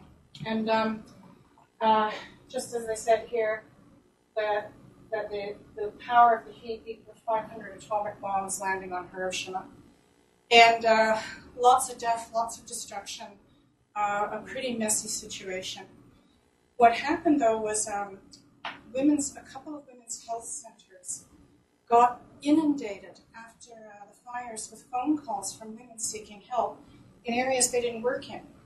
And they thought, what's going on? Why aren't they contacting emergency services? They're supposed to be the providers. Because emergency services didn't know what to do with the sort of questions they had. I'm trying to reconnect my electricity. Get your husband to do it. They were getting responses like this. They felt they were being patronized. They weren't being understood. And so they decided it was just too difficult. Then came the personal issues. Studies that were done of this after found that domestic violence went through the roof after this disaster. So there were women wanting to talk to somebody in the various sectors of the emergency services about what to do about this and how to get help. Wrong sort of people, they just couldn't get a response. So the health services people found this all really peculiar. And they got together with the various agencies, or the head of the lead agency that dealt with emergency services in the state of Victoria. And they did a little bit more digging, and they found that there was a couple of other things that had happened. There was high incidences of trauma, including actual post-traumatic stress disorder, among both the paid and volunteer firefighting staff.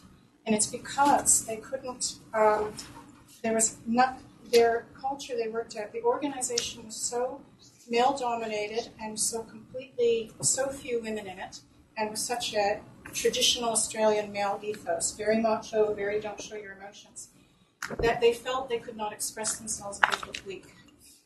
So they didn't, and they ended up having enormous mental health problems. So there was a surge in mental health problems. It also happened with men in the affected communities who also felt they had nowhere to go. And in the end, the conclusion they came to was that a combination of a male-dominated set of emergency services and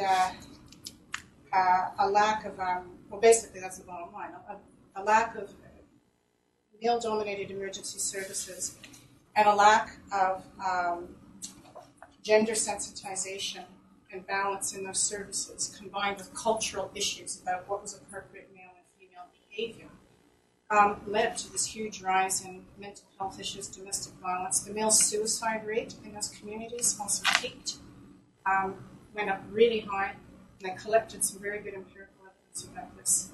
And I won't tell you the story now, but they, it was such a powerful thing that it's led to complete change in how those organizations in that area work. A massive change.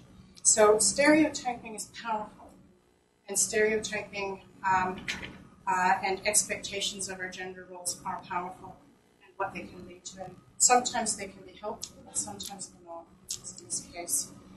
And that's just it. Yeah. So they have less effective survivor support, family violence, mental health, inability to protect us. And also many women didn't know how to protect themselves from bushfire risks. They relied on their husbands, and that's a big mistake. Just to summarize some of the things we've been talking about this morning, a lot of the stereotypes which become a bias that we've looked at are referred to as hidden bias, just a bit of the psychology, and it's interpretations we have of the world through a gendered lens that we're not aware of, expectations and desires about the roles of men and women that are deeply, deeply embedded in us, that to the point that we're not aware that they're there, that they are. And studies that have been done out of these 3 universities with people from multiple countries have found since 2013 people of all education levels, all cultures, you name it, every type of background variable you can think of, and 80% of them still tend to associate careers with men and homes with women, even if they were professionals themselves. This was found out through hidden bias tests. And I will just skip to that. Just show you this picture quickly before. Some of you might recognize it, maybe. Yeah. There's a woman who made it up to the highest executive level below the CEO in a major global corporation, who took it on as her personal mission to empower junior women professionals and help them move up the ranks. And she discovered accidentally that she had a bias against promoting younger women up the ranks. And she realized it one day because she had 2 different people come to her office seeking advice and support, some mentoring and coaching. One was a younger male manager, one was a younger female manager, middle manager. And she realized that she gave the younger male manager a huge amount of time, and she fluffed off the younger female manager with far less time. And after it was over, she suddenly realized, what have I done? Why have I done this? This is how powerful our biases are. Even when you're in a role that is about promoting equality, you still have those biases. We all do. We all have biases. And we're the products of our environments and various processes. So that was just one example, and I thought the picture of Meryl Streep kind of gave me the image of this lady not giving much time to her staff. And we've already, I won't go through this. I think you get the idea from the examples. But what can we do ourselves about these hidden biases, about these ways we have of reacting and behaving between men and women that we're unaware of? It helps to become more aware of where those biases might be and where we're stereotyping ourselves without realizing it. And just check ourselves for some of these behaviors. Ask ourselves every so often, am I behaving in a way like that senior executive woman, realizing it in my work interactions? And one of the ways you can also find out, what kind of hidden biases do I have and how powerful are they? Some of you were here yesterday know it's a website. These are the people who have tested 50 million people already, where you can take these little tests, and they're quite reliable tests, to find out if you do actually have a gender bias and the degree of it. If you do have other biases too. If you're interested, they have a whole series of tests you can do about your reactions to race, to ethnicity, you name it, you can do it. They're actually a lot of fun. I did it yesterday. It was fun. I realized I was slightly more biased for males being associated with family and females with careers. So I didn't realize I associate males with family. Yeah. So it's good. So yours came out the other way. Yeah. Good. Okay. So I just encourage you to be aware. And now I would like to welcome, we'll have Maria Beatrice's presentation just before morning tea. I'm sorry, I'm speaking like this. Before the coffee break. I'd like to perhaps, Margaret, you can introduce Maria Beatrice while I load your presentation. It's loaded. I couldn't, it scrambled the slides when I have to put it up. Okay. Do you have the file? Or you want me to? I tried, but it scrambled the slides. No, I got the file. I just had to put it in. Okay. So Maria Beatriz is our lead social specialist in the Global Programs Unit, and she's also leading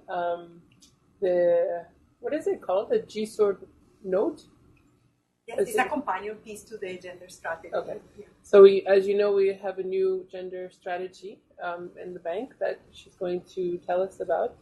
And each sector, each global practice is developing notes on how that's being operationalized. And she's leading that effort as well. So she's going to talk about the strategy and the markers and how we can apply this. Then we'll get into how to apply it to investors. Thank you so much, Margaret. Thank you, everyone. And hello again to some of you who were here already yesterday. So I have the difficult task of telling you a little bit about the corporate environment and the commitments that the World Bank has on gender. How do these commitments apply to our work? And then we will go have coffee and then come back to the more concrete thing, which is how do you do this in a DRM context. So yesterday, when in the session about social inclusion, we were talking a lot about inclusion in general, but also gender, and how in the context of DRM, and this you have seen also from the examples in Cynthia's presentation this morning, there are so many entry points, starting with the PDNA, which is often where we don't see any gender considerations. We don't see often a reflection on what are potentially the differential impacts for men and women, or how can the reconstruction efforts include men and women. So that's a little bit where we are now. The World Bank, as you know, has had a little bit of a long history on trying to include gender in operations. So in this, I think DRM is not alone in terms of trying to struggle and trying to include gender in operations for a long time with different degrees of success. I think we have come all together a long way, and the story started in the 80s and 90s with a Women in Development unit and all these trust funds and efforts that were very small in scale, if you wish. It was a little bit, resemblant of our efforts nowadays trying to include LGBTI populations. So 20 years ago, that was the story on gender. It was like a small unit with some trust funds, Women in Development, something little here, something little there. Then we started learning more and more. And by 2001, we had our first strategy for the World Bank Group that called for teams to incorporate gender in design and objectives. And also, we had mandatory targets for inclusion of gender in the CPF, in the CAS back then, and of course in the analysis in our project. So that was already there in 2001. Then between 2001 and 2012, we also had Gender Action Plan Trust Fund that was pretty large and encouraged a lot of work in the areas of women's economic empowerment, and that allowed us to produce a lot of analytical work in terms of women in the labor force, differential impacts by gender of different types of operations, infrastructure operations, and so forth. And we started learning more and more. To the point, then also we had high-level analytical work as well, regional studies, flagship reports, gender assessments, and so forth. And then by 2012, with all this knowledge that we had amassed, we were able to produce the first World Development Report on gender, which was, I think, a big milestone for the bank and for the development community as a whole. I mean, clearly, there are other agencies that have done even more than the bank, but for the World Bank to put together a World Development Report with a concrete framework about how gender equality is linked to development and development effectiveness and equity more generally was quite a milestone, and it is the framework, the conceptual framework that we use still nowadays. And then after this, we began really to take our work to scale, and we started seeing gender in larger settings, larger projects. Our agriculture GP has always been ahead of the curve, and you see entire projects that are completely sensitive on gender in all their components. Other GPs also, we started seeing larger scale efforts, and by 2015, we now have a full strategy that I'll mention very briefly, so you can, I think, hopefully that would help us understand the environment we're operating in, and why is it that also you get a lot of push to include gender in your project, and where is this coming from, and what do they mean by including gender, and how do I do it? That's the best part of it.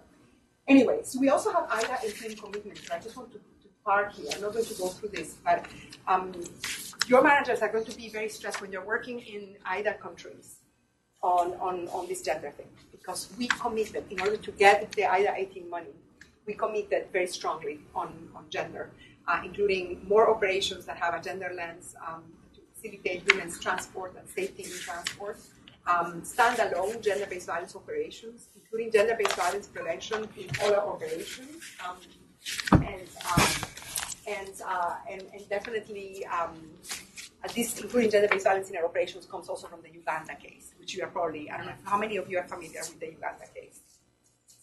Okay, everyone. Okay, perfect. So you know that essentially this is a big risk for us, and then as part of the corporate response, then came a commitment on IDA 18 to really pay attention to this when we build infrastructure, when we resettle people, when we do reconstruction, also there are huge gender-based violence risks. So again, the conceptual framework that we use is the one from the World Development Report.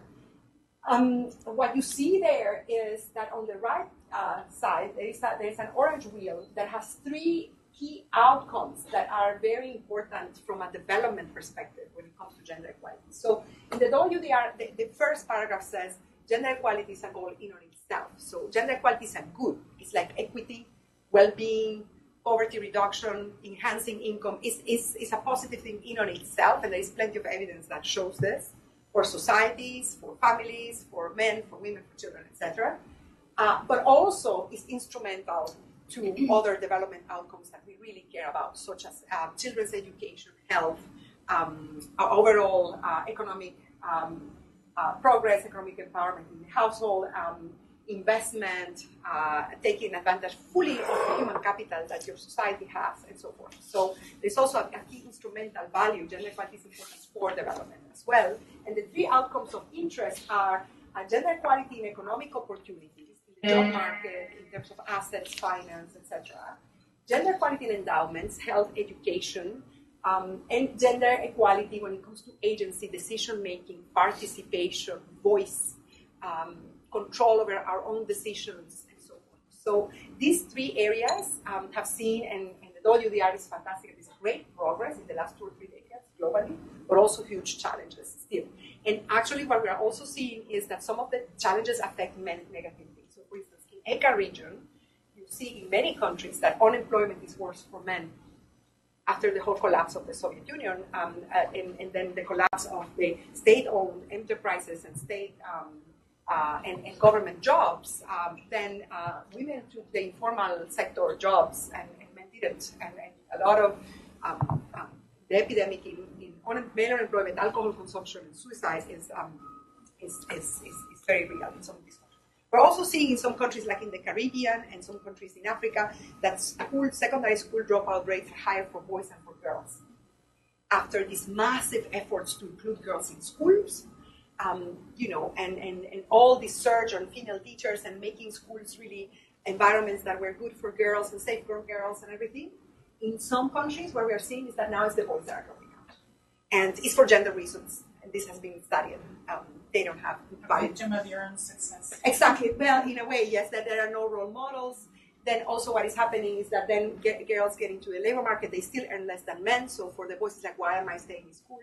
What is the actual return to secondary education, which actually is very low in these countries, very, very specifically. And the girls stay, and the boys say, look, this is not worth it financially. Then you look for a job. So lots of these things to pay attention to. So, okay, so how do these outcomes happen? How is this mysterious gender force that Cynthia was describing this morning, how does this operate in the World Bank's conceptual framework? Well, clearly it operates at the household level. A lot of decisions and behaviors that you see at the household level are gendered, and this may be conscious or unconscious. It may be a social norm, and then the household say, oh, let's do this because it's what is expected, but blah, blah, blah, or it may be completely unconscious. Simply, you go to school, you stay home.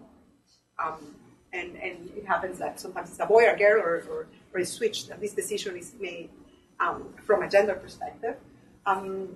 Then, of course, there are gender aspects that permeate, if you wish, markets. And there's discrimination in labor markets, in finance, and so forth, in housing markets.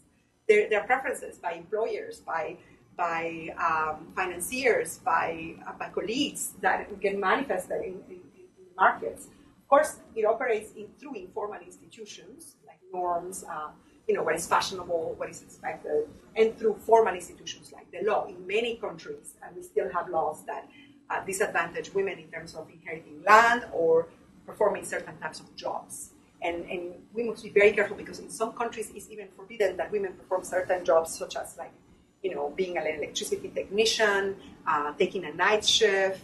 So sometimes in our projects we may be very eager to include women and it's not even allowed legally. So we need to pay attention to this. Okay, so the strategy has 4 pillars. The first one is improving human endowments for both women and men, girls and boys. The second one is removing constraints for more and better jobs for all. You see, these are development pillars. They're not intrinsic gender equality pillars. It's just that gender equality affects what we can do in each one of these 4 pillars. The third one is enhancing women's voice, agency, and engaging men and voice. And here, look at the distinction. It says very clearly enhancing women's voice and agency because in so many countries, even legally, women are at a disadvantage. And historically, women have been at a disadvantage. So, voice and participation take a while after even you engage in legal reform. And engaging men and boys. So when boys start dropping out of school, when we see these men in some countries that are disengaging, is even though they have been historically empowered, they're disengaging from development, they're disengaging from institutions, they're disengaging because they don't see the returns, they don't feel comfortable, whatever the reason may be. So that's one of the pillars. And the last one is removing barriers to women's ownership and control of assets, because clearly on this, the global gap favors men by far in all countries, including developed countries. So these are the 4 pillars of our strategy. The new gender strategy takes us from covering the gender basics, which was to have gender in the cast, have something in the pad, maybe have some analytical work. There were gender assessments that were mandatory back in the day. Towards gender transforming development. Now, you may mean, okay, what does this mean? I mean, what do we mean by transformative? Okay, but what we mean by transformative is the following. Whether the project is a standalone gender project or not, or is your DRM project. A transformative project from a gender perspective examines the inequalities and gender roles and the social norms and dynamics very carefully. You have someone do this for you in your project. So someone who can tell you, from a gender perspective, what are the norms, what are the dynamics, what are the inequalities that we see. And in some contexts and in some countries, this is more valuable than in others. I think on this also we have to be very practical, and I'll be the first one as a gender expert to tell you, sometimes in a rural area of Argentina, this type of analysis is very valuable. But in Buenos Aires, it's not. In Buenos Aires, what I care about is more about, women's performance in the labor force. I don't care so much about the social norms, because I know that generally speaking, the social norms are pretty okay, or at least they don't seem to be a huge constraint, and therefore the value added, the marginal returns of doing this analysis can be kind of low. Now, if I'm in a rural community in the border with Bolivia, in an indigenous setting, this analysis is very valuable, because men and women do very different things, and this is completely dictated by gender norms. It's very important for us to understand this, depending on the project, of course. Then, of course, what other things that are transformational are to promote the relative position of women, girls, and marginalized groups. So, for instance, indigenous women. One has to take into account other identities, other conditions. So it may be that in a country, professional women are okay, professional men are okay, but maybe, boys in the slums are not okay, or women in an indigenous community are not okay. Ask ourselves a little bit why that's the case, and what can our project do? And at the very least, even if we don't change our project, can we monitor what happens to that group and see if our project is benefiting this group? And of course, a transformative approach focuses on outcomes and results. So before we were focusing on checking gender, is it in the path, is it in the cast, do we have the gender assessment for the year, check, done. Now we're going to focus all the way to the ICR. There's going to be an ICR exit poll, thing that one has to fill out on what happened on gender after the project was completed. There's going to be a gender tag to identify projects that are actually closing gender gaps. This is not mandatory, this is voluntary even. So definitely the effort is on being more selective, but when we do include gender, to try to include it in a way that has some sort of an impact that is measurable. This, of course, requires a consistency across analysis, actions, and M&E in the project. That is the standard of quality. Because sometimes we had analysis, we had actions that had nothing to do with the gender analysis, and then we didn't have any indicator, or the indicators were not disaggregated. And disaggregated in a way that changes the outcomes between women and men. It's not enough just to say, okay, I have an intervention and 50% of the population is female and male. That's not an outcome. That's not an outcome. An outcome is I identified that men and women have differential access to water. And when I build my in my reconstruction project, when I restore the water supply after an earthquake or something, I know that men are having this access and women are having this access. Or I've tried to include women and men both in the users associations. Or I've tried to give women enough information about the grievance redress mechanism in my project, and I'm going to measure that. That's what is transformative. It's like knowing that sometimes there's a gap and trying to do something about it. Okay, when we talk about gender analysis, what are we talking about? And this reflects the 4 pillars of the strategy. So we need to wonder whether men and women are participating equally in our project, whether the project is generating work opportunities and they're both accessible to men and women, and if not, why is that the case? Why is it not the case? Is there something we can do about it? Sometimes we can't do anything about it. Like, for instance, if some occupations are illegal for women, I mean, there's nothing we can do. It's just enough to be aware of it and to note it in the project and to say, this is the context I'm operating in. Of course, assets.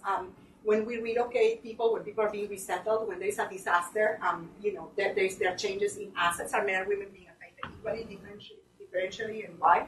And risks, and particularly the risk of gender-based violence that can be exacerbated by our projects in a context where usually the context is already there. I mean, it's not that our projects cause gender-based violence. The Uganda project didn't cause gender-based violence. It was already there. And then the labor influx in this transport project exacerbated the risk. I just have some examples here, but in the interest of time, since we will have plenty of examples, I'm going to go through this very quickly. I just mentioned one of each, so we're done. So in the area of participation, one key mistake we usually make, and on this we're all equally guilty, I think, is this inequitable access to information, training, and technology. We disseminate a lot of information, new technologies when we design our projects, when we implement them, when we work with the implementing agency. And sometimes we don't wonder about whether both men and women have equal access to these. In the area of work, one typical area that is actually hard to assess, but it's an interesting one, is the time burden that men and women experience, and therefore why is it that we see that women don't seem to be able to participate or to work? And it is sometimes because they're fetching water, they are facing unreliable electricity, unreliable transport, and this affects them more than men because they spend more time at home because they have all this care responsibility. And therefore, by the time you fetch water, you have 3 blackouts and you couldn't do the laundry, and you don't have safe transport available to you. All you can do is take care of your children and the house, and there's no time left. So the time burden dimension is very important. The area of assets, the typical one that you have probably seen, and it would be great to hear from all of you, is the fact that women have limited land tenure and property rights. Actually, men as well. So sometimes after a disaster, no one has the land title. And there are practices as to how to compensate when you don't have a land title that have been used for women that could be useful, I think, in the context of a disaster to compensate everybody. What do you do when the land title simply disappeared? Or in the case of Haiti, when after the earthquake you go and survey everybody, and there are 4 titles and different registries for the same plot of land that is about the size of your table. Okay, the risk of gender-based violence is one that we have been, because of the trauma of the Uganda case, asked to consider very carefully. This happens a lot when there is labor influx, or even when the project is doing things like, for instance, in the case of disasters, there are camps, for instance, and you're dealing with camps. It's a housing project, and people come from the camps, and every time there is a natural disaster, every time there are camps, every time we have a new project that's time to reconstruct, there is a lot of evidence already that gender-based violence goes on. And the question again is, what can we do? I mean, at the World Bank, we have done things, sometimes exposed, like in the context of Haiti. I worked in a project in the IDP, in the camps in Port-au-Prince after the earthquake to address and prevent gender-based violence. And we worked with an NGO that already had an entry point in the community and had survivors living in the camp, and that could help. And we started working from there. So that's it. And now I think it's time for coffee. That's What I might suggest is, are you going to stay with us for coffee? I stay until 2 o'clock. Yeah. What I'd suggest is, if you want to ask some questions to Maria Beatriz about strategy that we do it over coffee. Because that's So grab coffee and or you can do it there in the corner. We'll restart at about just past 1:45.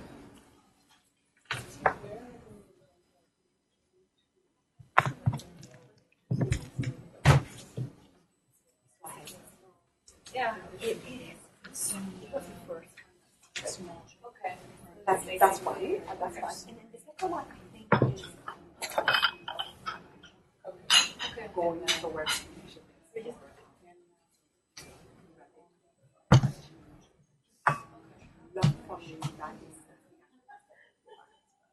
I think if you wish, it's consortium, organizations that have performing this.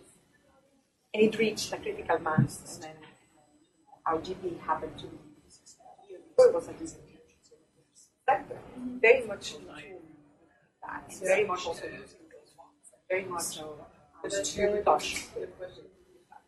There has been amazing progress on everything from land titling to land usage to agriculture extension services, to irrigation. So I think I have to say, I have an obstacle. This is not an episode here, which is too agriculture to the success of your project. So it's kind of critical to know what. And in some cultures, and agricultural work is very gendered in traditional cultures. So in some cultures, women take care of the seeds. In some cultures, men take care of the seeds, right?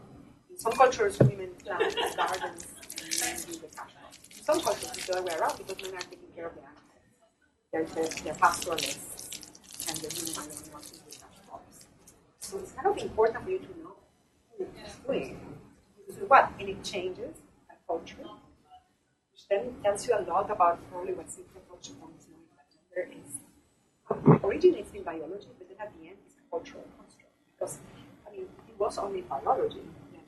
People with the same gender would take care of the seeds, right? If there was any relationship between reproduction and the body and the seeds, this would be more consistent. No, it's just like at the end it's a cultural construct. So in agriculture it's kind of key. So you know that. I guess maybe that's why. I don't know. Yeah. That's a good question. Why do you think agriculture is so heavy? It started earlier. I think that started earlier. There's more women in agriculture. In subsistence agriculture and working on poverty issues.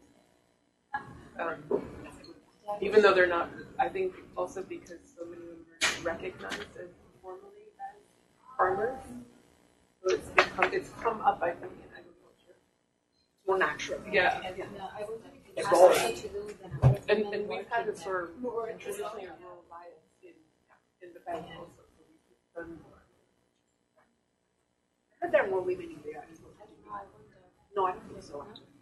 Because, for example, I think yeah.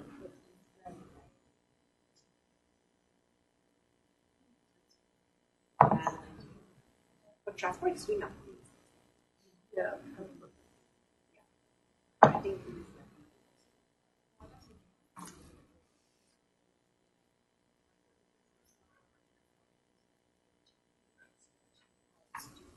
I agree. I agree.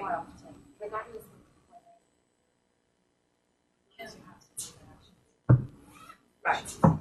But I think in general it's true that a lot of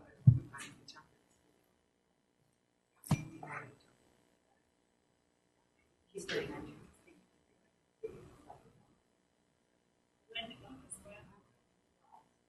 Yeah. That's true. Yeah, no, it's at some point, boys are dropping out. That's one thing that you What also about have in in the US? In the US is struggling. What's your name? Carlos? Which unit do you work in? Oh, okay. For Africa region. Okay. How are you? I work in, right now, I'm in South Asia, but I'm moving to ECA. Yeah. in DRM and NRM. So I do NRM and DRM. Yeah. What in environment naturalists? What do you do mainly? In what sectors? For?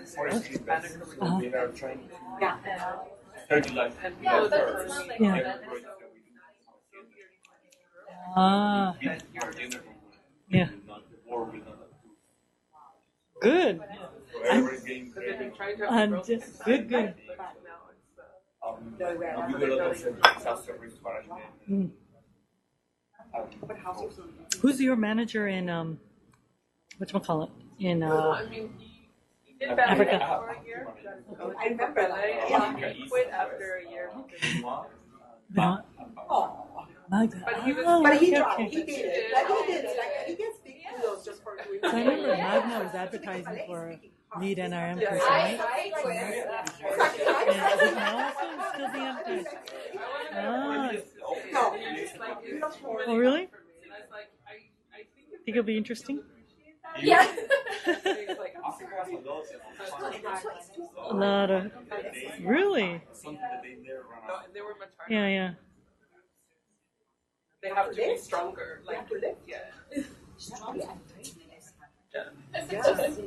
Hello. Hi, how are you? Yeah. Well, thank you. No, not at all. No.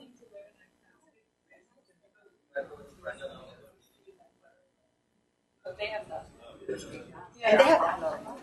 Yeah. I think in the end, they are. Like your next one? There is not a culture. Yeah, that's fine. So it's not a fun but I'm lactose intolerant. So, I don't know. oh yeah. If it's dark chocolate, but it looks like it's milk. No, it's literally. Exactly, that's what it is. I think. But yeah, I did like 4 or 5 of those tolerances. It was just interesting. Yeah, they are. Yeah. Apparently, I have no preference over old and young. Oh, that's good. I'm glad. It was just very because it's very fast. You do E and I. Yeah. Oh yeah. And it's then, deliberate. It's yeah. And then no preference over dark skin, light skin, which I was happy to find out. Because I thought I had preference over dark skin. Well, preference to dark skin, but because I grew up in India, so. Yeah. But it was very interesting, and then it was really interesting to find that I associate men with family, women with careers. It was very interesting. But it's a slight association. All of it was slight something. All the others were no different, and that was slight. It was very interesting. I never, it was eye-opening to me because I never associated men with family. But apparently I do. It's just. It's good. It's quite affirming, isn't it? Yeah, it's like that's why. I would want you on one of my needs assessment teams, actually. Really? Yeah. Needs for needs for post-disaster. Post-disaster. Recovering. A lot of what I used to do was training teams in how to do yeah post-disaster early recovery. But I think because of that, I was having a hard time defining gender roles because I don't have defined gender roles. It didn't fit the stereotype. Exactly, I don't fit the stereotype. Yeah. And in different ways. Most people don't. Like they might we all might fit one stereotype a little bit one way, a little bit the other. Yeah. But there's hardly a human being that fits a stereotype. Yeah. It's interesting. Good. Yeah. How did you turn up in the gender roles, whatever? I came up okay there, where I had a more of a. It was one that really surprised me. I grew up. One of my very best friends. He discovered in his teens that he was gay. He was back in a time when it was very, very difficult for living in secret. So he didn't know what was happening. So I grew up with. He became suicidal, and at the great age of 18, he finally understood what he was, but he had 4 very macho brothers. Sometime later, when he eventually came they rejected and everyone says it's not in one brother. And just a different time. Oh yeah. Yeah. Yeah. A lot of issues there. Oil. Out of HIV. Yeah. Okay. It's a governmental We were public as close research. as we could be, and I spent a lot of time gave this but I came up on that test with a slight bias against this is the sort of thing careful to think. It's possible that there's something in there. For some reason, basically pulls slightly away something. But it really surprised me because yeah.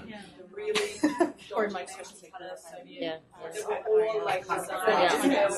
And aged so much. Yeah. That was a real surprise to me. There that I just what it says to me is I need to be extra careful that I'm paying compensation, which is involves lower criteria and basically just that's how I do it. That's a good way, yeah. There's one bias I realized growing up in India. The white people are always and the people who spoke English were also people who were able to support the English medium schools, private schools. And so the first time I came to the US was when I was 20 as an exchange student. Actually, Cole I think Cole started kind of. I was walking down the street. Kind of project, and then I think Armenia. There's already discussion on how to use this building regulation for business programs and I to strengthen. did a double take.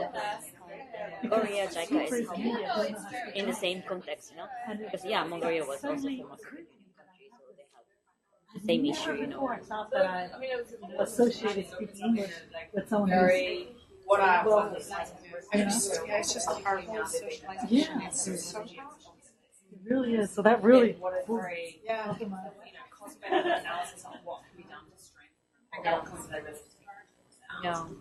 And if we could do it in a couple of countries, well, then maybe an idea scale every or have like I don't know. Give me money to do it. We just want to give me money to do something. Okay. Yeah. I'm sure. That's what I'll put this on something. I spoke to Jim today. Yeah, we will. Really interesting partnership with their Japanese. In GEM, they're not specifically focusing on structural safety assessment, right? They're more kind of scientific risk assessment. That's my understanding. They look at the vulnerability of building. Yeah. So they'll do a probabilistic seismic risk assessment. So basically 5 building types and their level of structural vulnerability. This is how many areas of that degree. Yeah. Okay, folks. But then the building by building assessment is needed to decide whether you demolish the building or not. So I think you can at least come to a high level of assessment and say, 20% of the building in Romania needs to be demolished. 20% would be additional bolting. I think that could be an entry point to kind of scoping down, and then also budgeting, how much. Yeah, so I think JICA somehow invested like a full scale, building by building models, and then that they did for Mongolia, for example. But then they did sample by sample, and I think they also have big project in Armenia and Iran is not your backup, but. So I think it will be good if we can, double check what has already been done and how we can benefit out of it and what could be added value. So who do you work with? Yeah, exactly, because they are both in a hurry. Also, they discuss some, I think, seismic experts. Yeah. Having some good conversations in between, it looked like it anyway. All right. You've now had a look at the personal side of things, at concepts and terminology, and at Bank's approach to this whole area of gender. Now we are going to start to move into disasters and the application of all of this to disasters. And this module focuses on unpacking what are the different impacts and what causes them. And at the end of this, we will just quickly give you some information about DRR's current planning thinking. Some of you may already know it, but Margaret's going to share with us a little bit about the new Gender Action Plan and what that means for you and what's out of it. And a little bit about a very little bit about some of the applications of the World Bank strategy to DRM itself, to that particular thematic area. So to begin, we're going to do a couple of exercises to get a grip on this. The first one, if you we're looking at the impacts. If you go into your folders again, this is going to have a very familiar look and feel for a few of you from yesterday. You're going to see a page with some statistics. And for those of you who were here yesterday for social inclusion, it's the same thing, but now focusing in specifically on gender. And just showing you some key statistics about women. And so what I'd like you to do is to read through the page. It's a page. And then in your groups, I'd like you to have a discussion about the gender gaps that are indicated in these statistics and in the information. Have a look at what are the gaps, why are there gaps, and is there anything you could do to overcome them. You might not get through all of that, but if you get through some of it, that's good. And then at the end, we'll ask each group to share a little bit with the other group. So Cynthia, just this one, right? Mm-hmm. Yeah, just that page.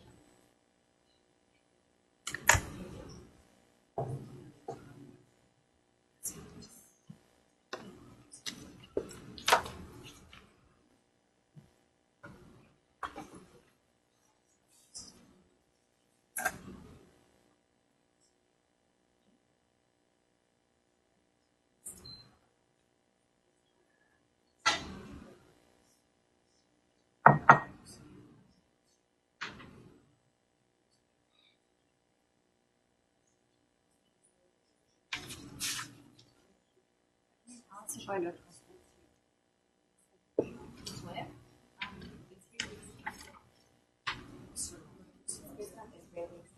Yes, oh my God. My daughter's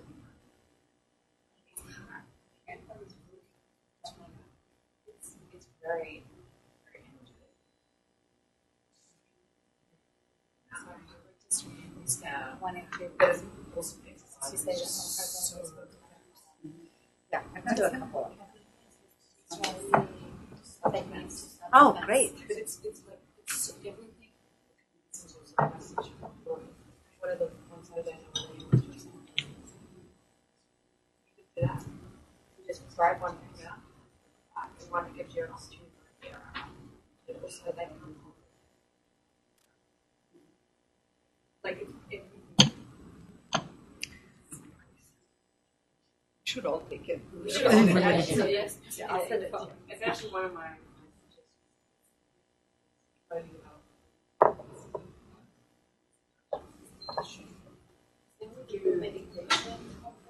They should do training, but like one of the training they should. Absolutely. Well, there is a security training that is mandatory to travel to some countries. Regular, yeah. Because this one is like 3 days.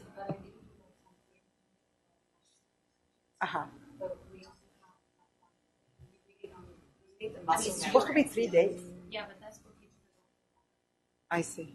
That's like every day. That's right.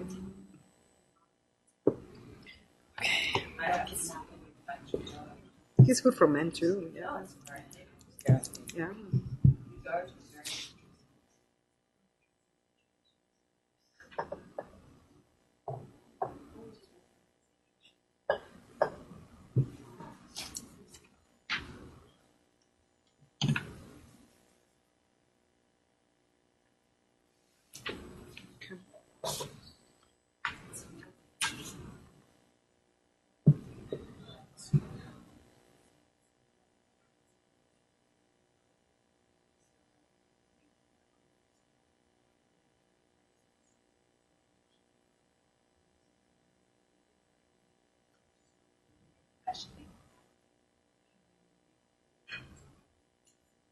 The razors. Ready? Okay. So, you guys ready? Yeah. So identify the gaps and the causes of the gaps and possible And costly, because then it's like you could have sent a package without that. It was a lot easier.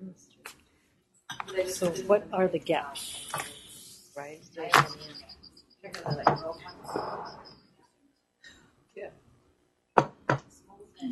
Yeah.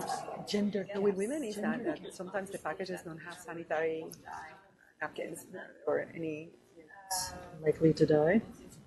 Yeah. And then, Likely in to the die. IDP camps, I remember things like having a whistle or a lantern or the tent being opaque and not translucent. Very, very important. Small, but yeah. Yeah, like the devil is in the details. Okay, so I think the first question I have, because I don't know anything about disasters, is third one, why in Bangladesh, Indonesia, and Myanmar, more women died Bypassing of women. in the cyclone. And Okay. why is that? Is it Okay. because it hits at home? The when fourth men are one working? is Why? I leadership. just don't understand why this happens.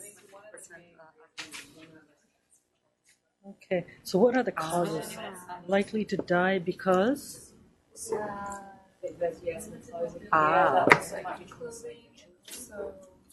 mobility.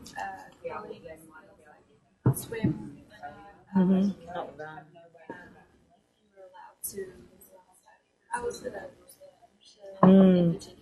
Social restrictions. Mm-hmm.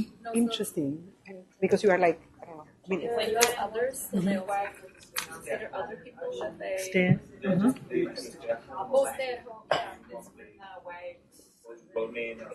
You're out in the ocean. He's mobility. Yeah. Okay. So, what about physical violence? What is the cause? I think that maybe wow. lack of a large part of shelters. Lack of shelter. Yeah, Mm-hmm. safe. And they don't know how to swim. Mm-hmm. Like violence in the shelters, Mm-hmm.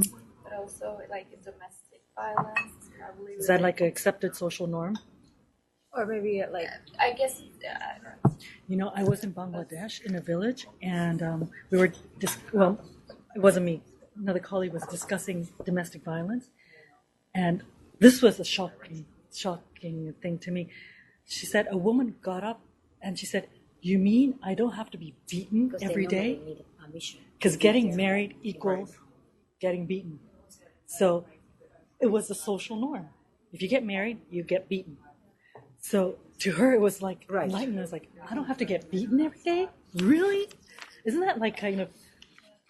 Yeah, I mean, like in some society, I wouldn't go as far as like getting married is just like equal to getting beaten every day, but like definitely there are still social perceptions that like women should be submissive to and like and that I see. So women wouldn't go. Yeah. Mm.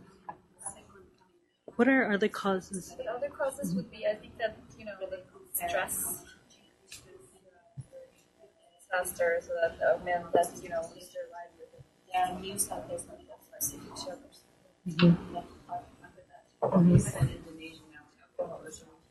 Alcohol. Any other comments from this side?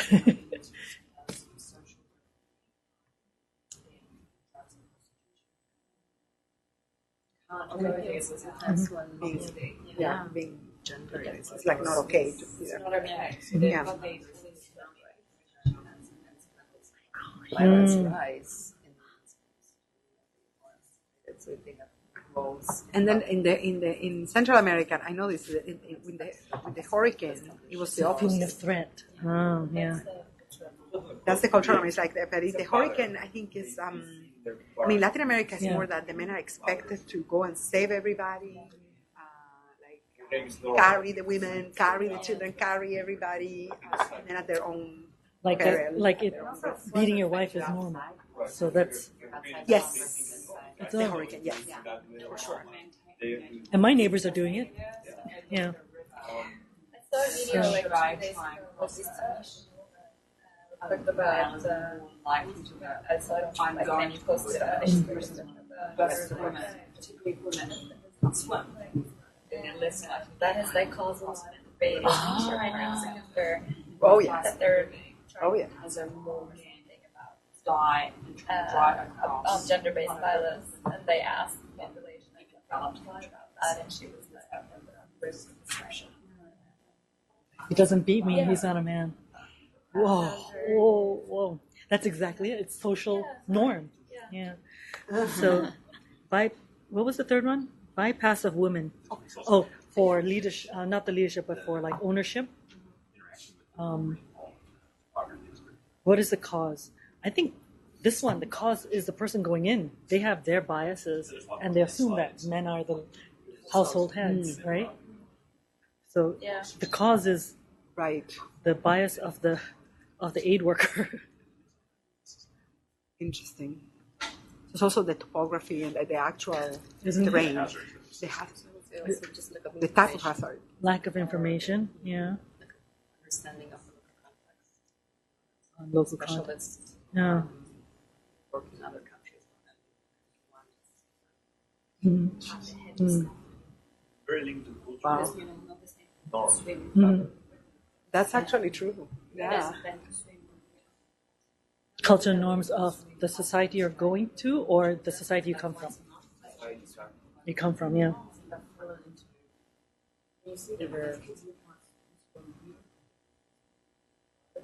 And then the fourth one that you mentioned was women. The issue is women in leadership positions or in engaging in low productive activities. Here it is Muslim women because Aceh was Muslim dominated region, so they were jilbab. Why do you think there are fewer women in leadership positions? Yeah.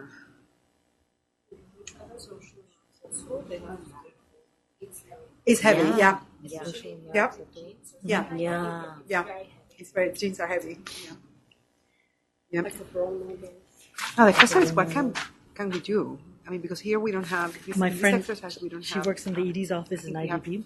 Case studies that are more all the presidents of all the banks more generally came on. And what is it? The IMF, the knowing spring meeting. this, they all sat up. Helps us. Every single one was made. What do we? Every single one. Like what? That part I don't know. No here. Roma. I've worked in other sectors. Oh, except she's the IMF.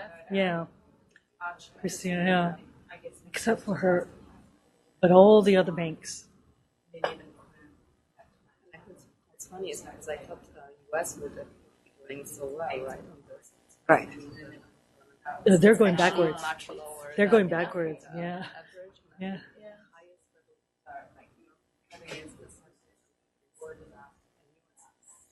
Right. US is backwards. Yeah. Really? Yeah.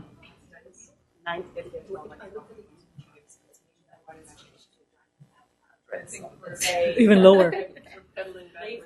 It is very fast. Exactly. It's like you're in a rush to pedal backwards. It's amazing.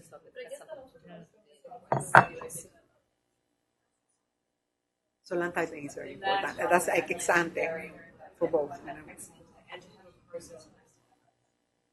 Right. Expose and also know these practices of how to compensate in the absence of a title. Just if you can demonstrate that you were living or utilizing a piece of land, and then you compensate on the basis, same as you do resettlement, on the basis of livelihood lost, not necessarily the property, but at least there's some resources that people can use to survive and to restore. They do everything, right? So, I mean, in Haiti, essentially after the earthquake, again, each square of this size has 4 claims from 4 different people. I don't know who worked in Haiti here. I mean, the land titles existed, but they were useless because the registry was terrible, and there were overlapping titles and documents and registry all over the same pieces of land. And of course, it's super high valuable. Wrap up in a couple of minutes. Okay, so I think in the case of disasters, we need to be able to figure out a way to compensate the absence of land title.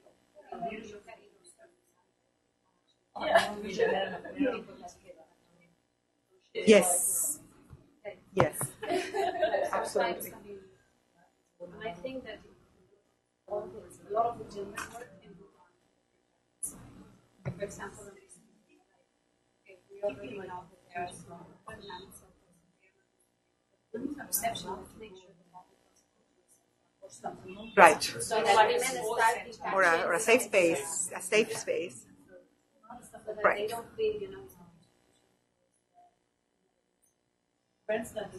Yeah, the preparedness on that, then the swimming, the clothes, the food, yeah. Right. And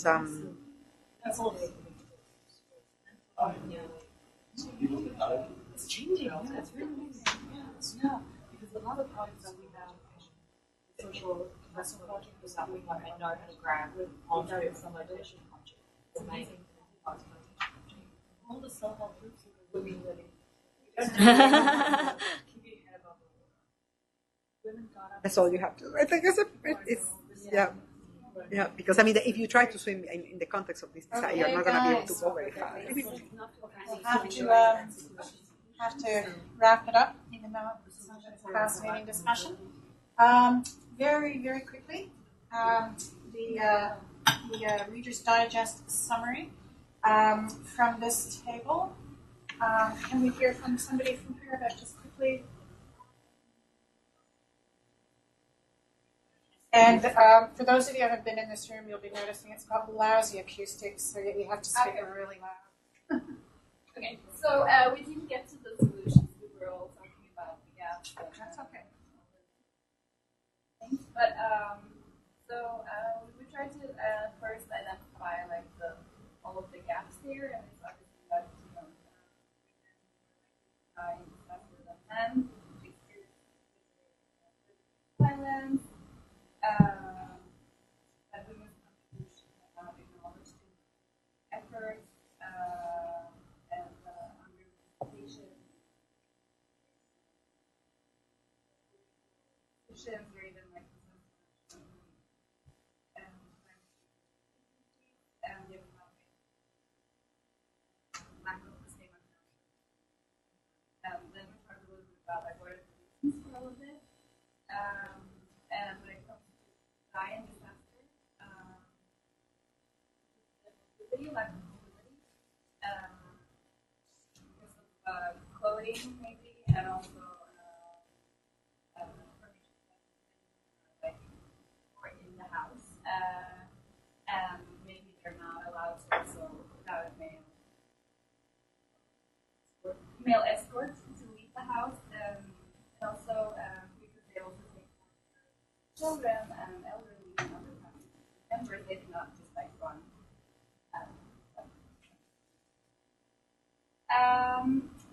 And when it comes to gender-based violence, we talk a little bit about that lack of safe shelters, and also that the stress that like after a disaster when a man maybe loses livelihood, that can cause for him violence, and also alcohol consumption that increases their what else? And social norms, of course, that's always if you have like a society where that's very gender equal, like all of that like in a when a disaster strikes, that probably like exacerbates what's already there.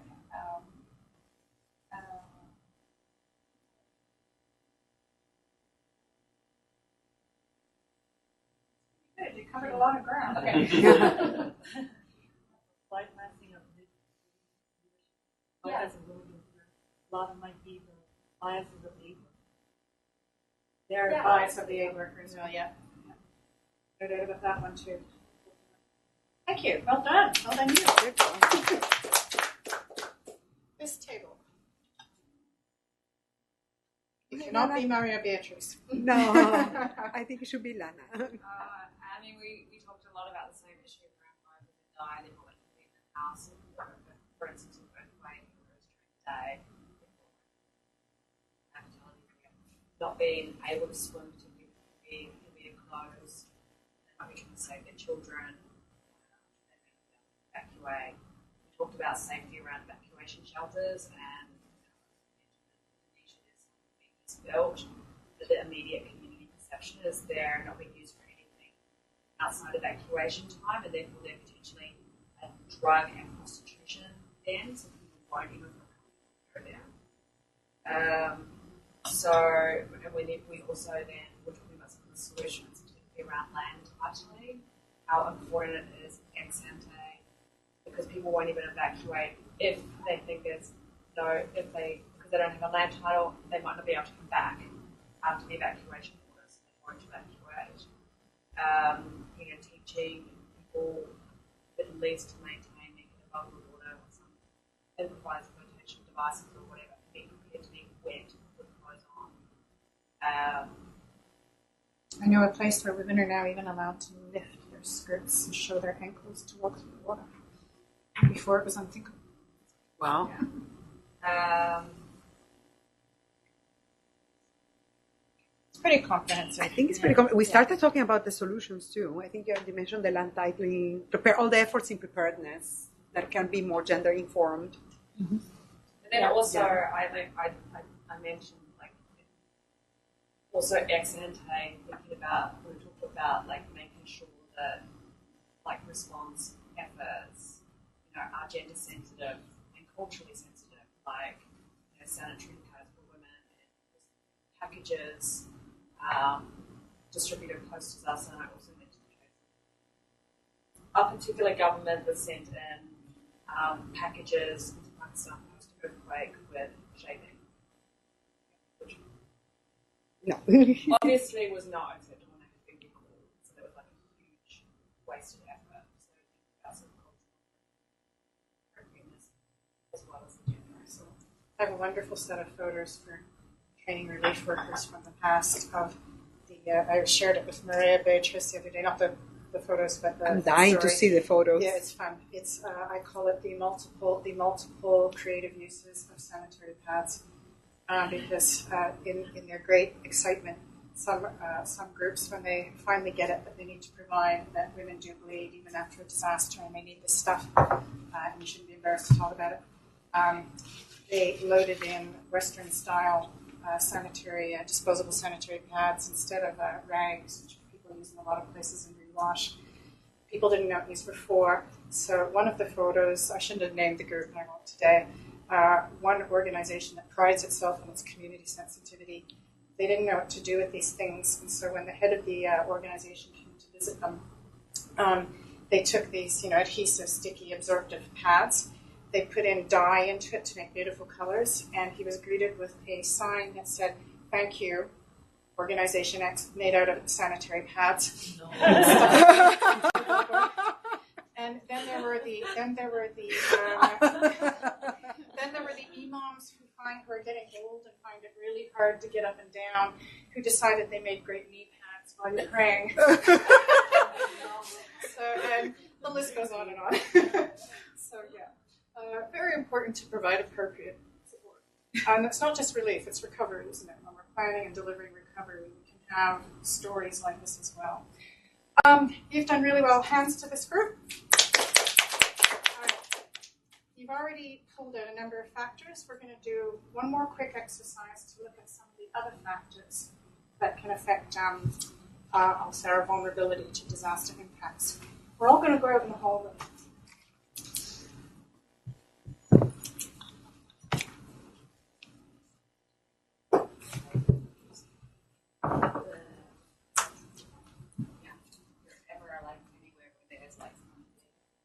actually, they're actually best. You want to join us? Fascinating. Yeah, because they're open.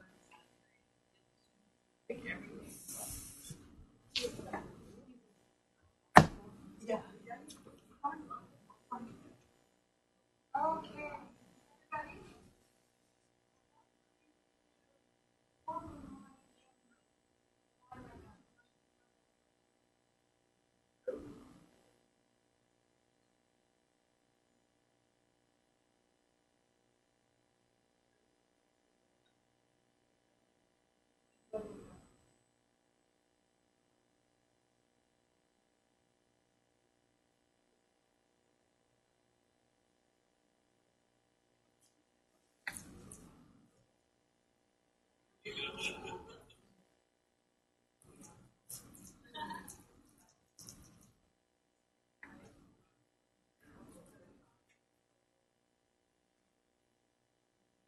Okay.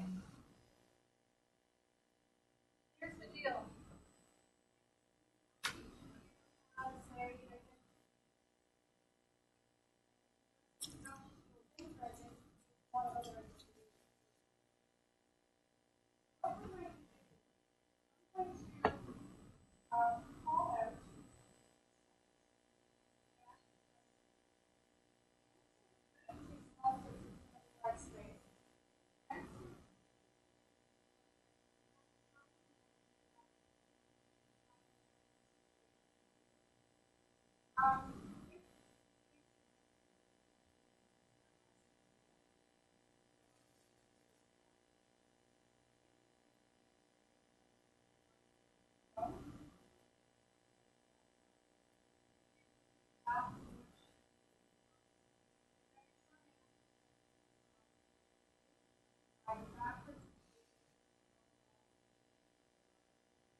Are you likely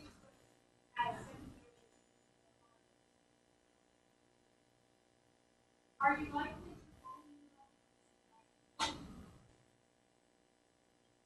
you likely to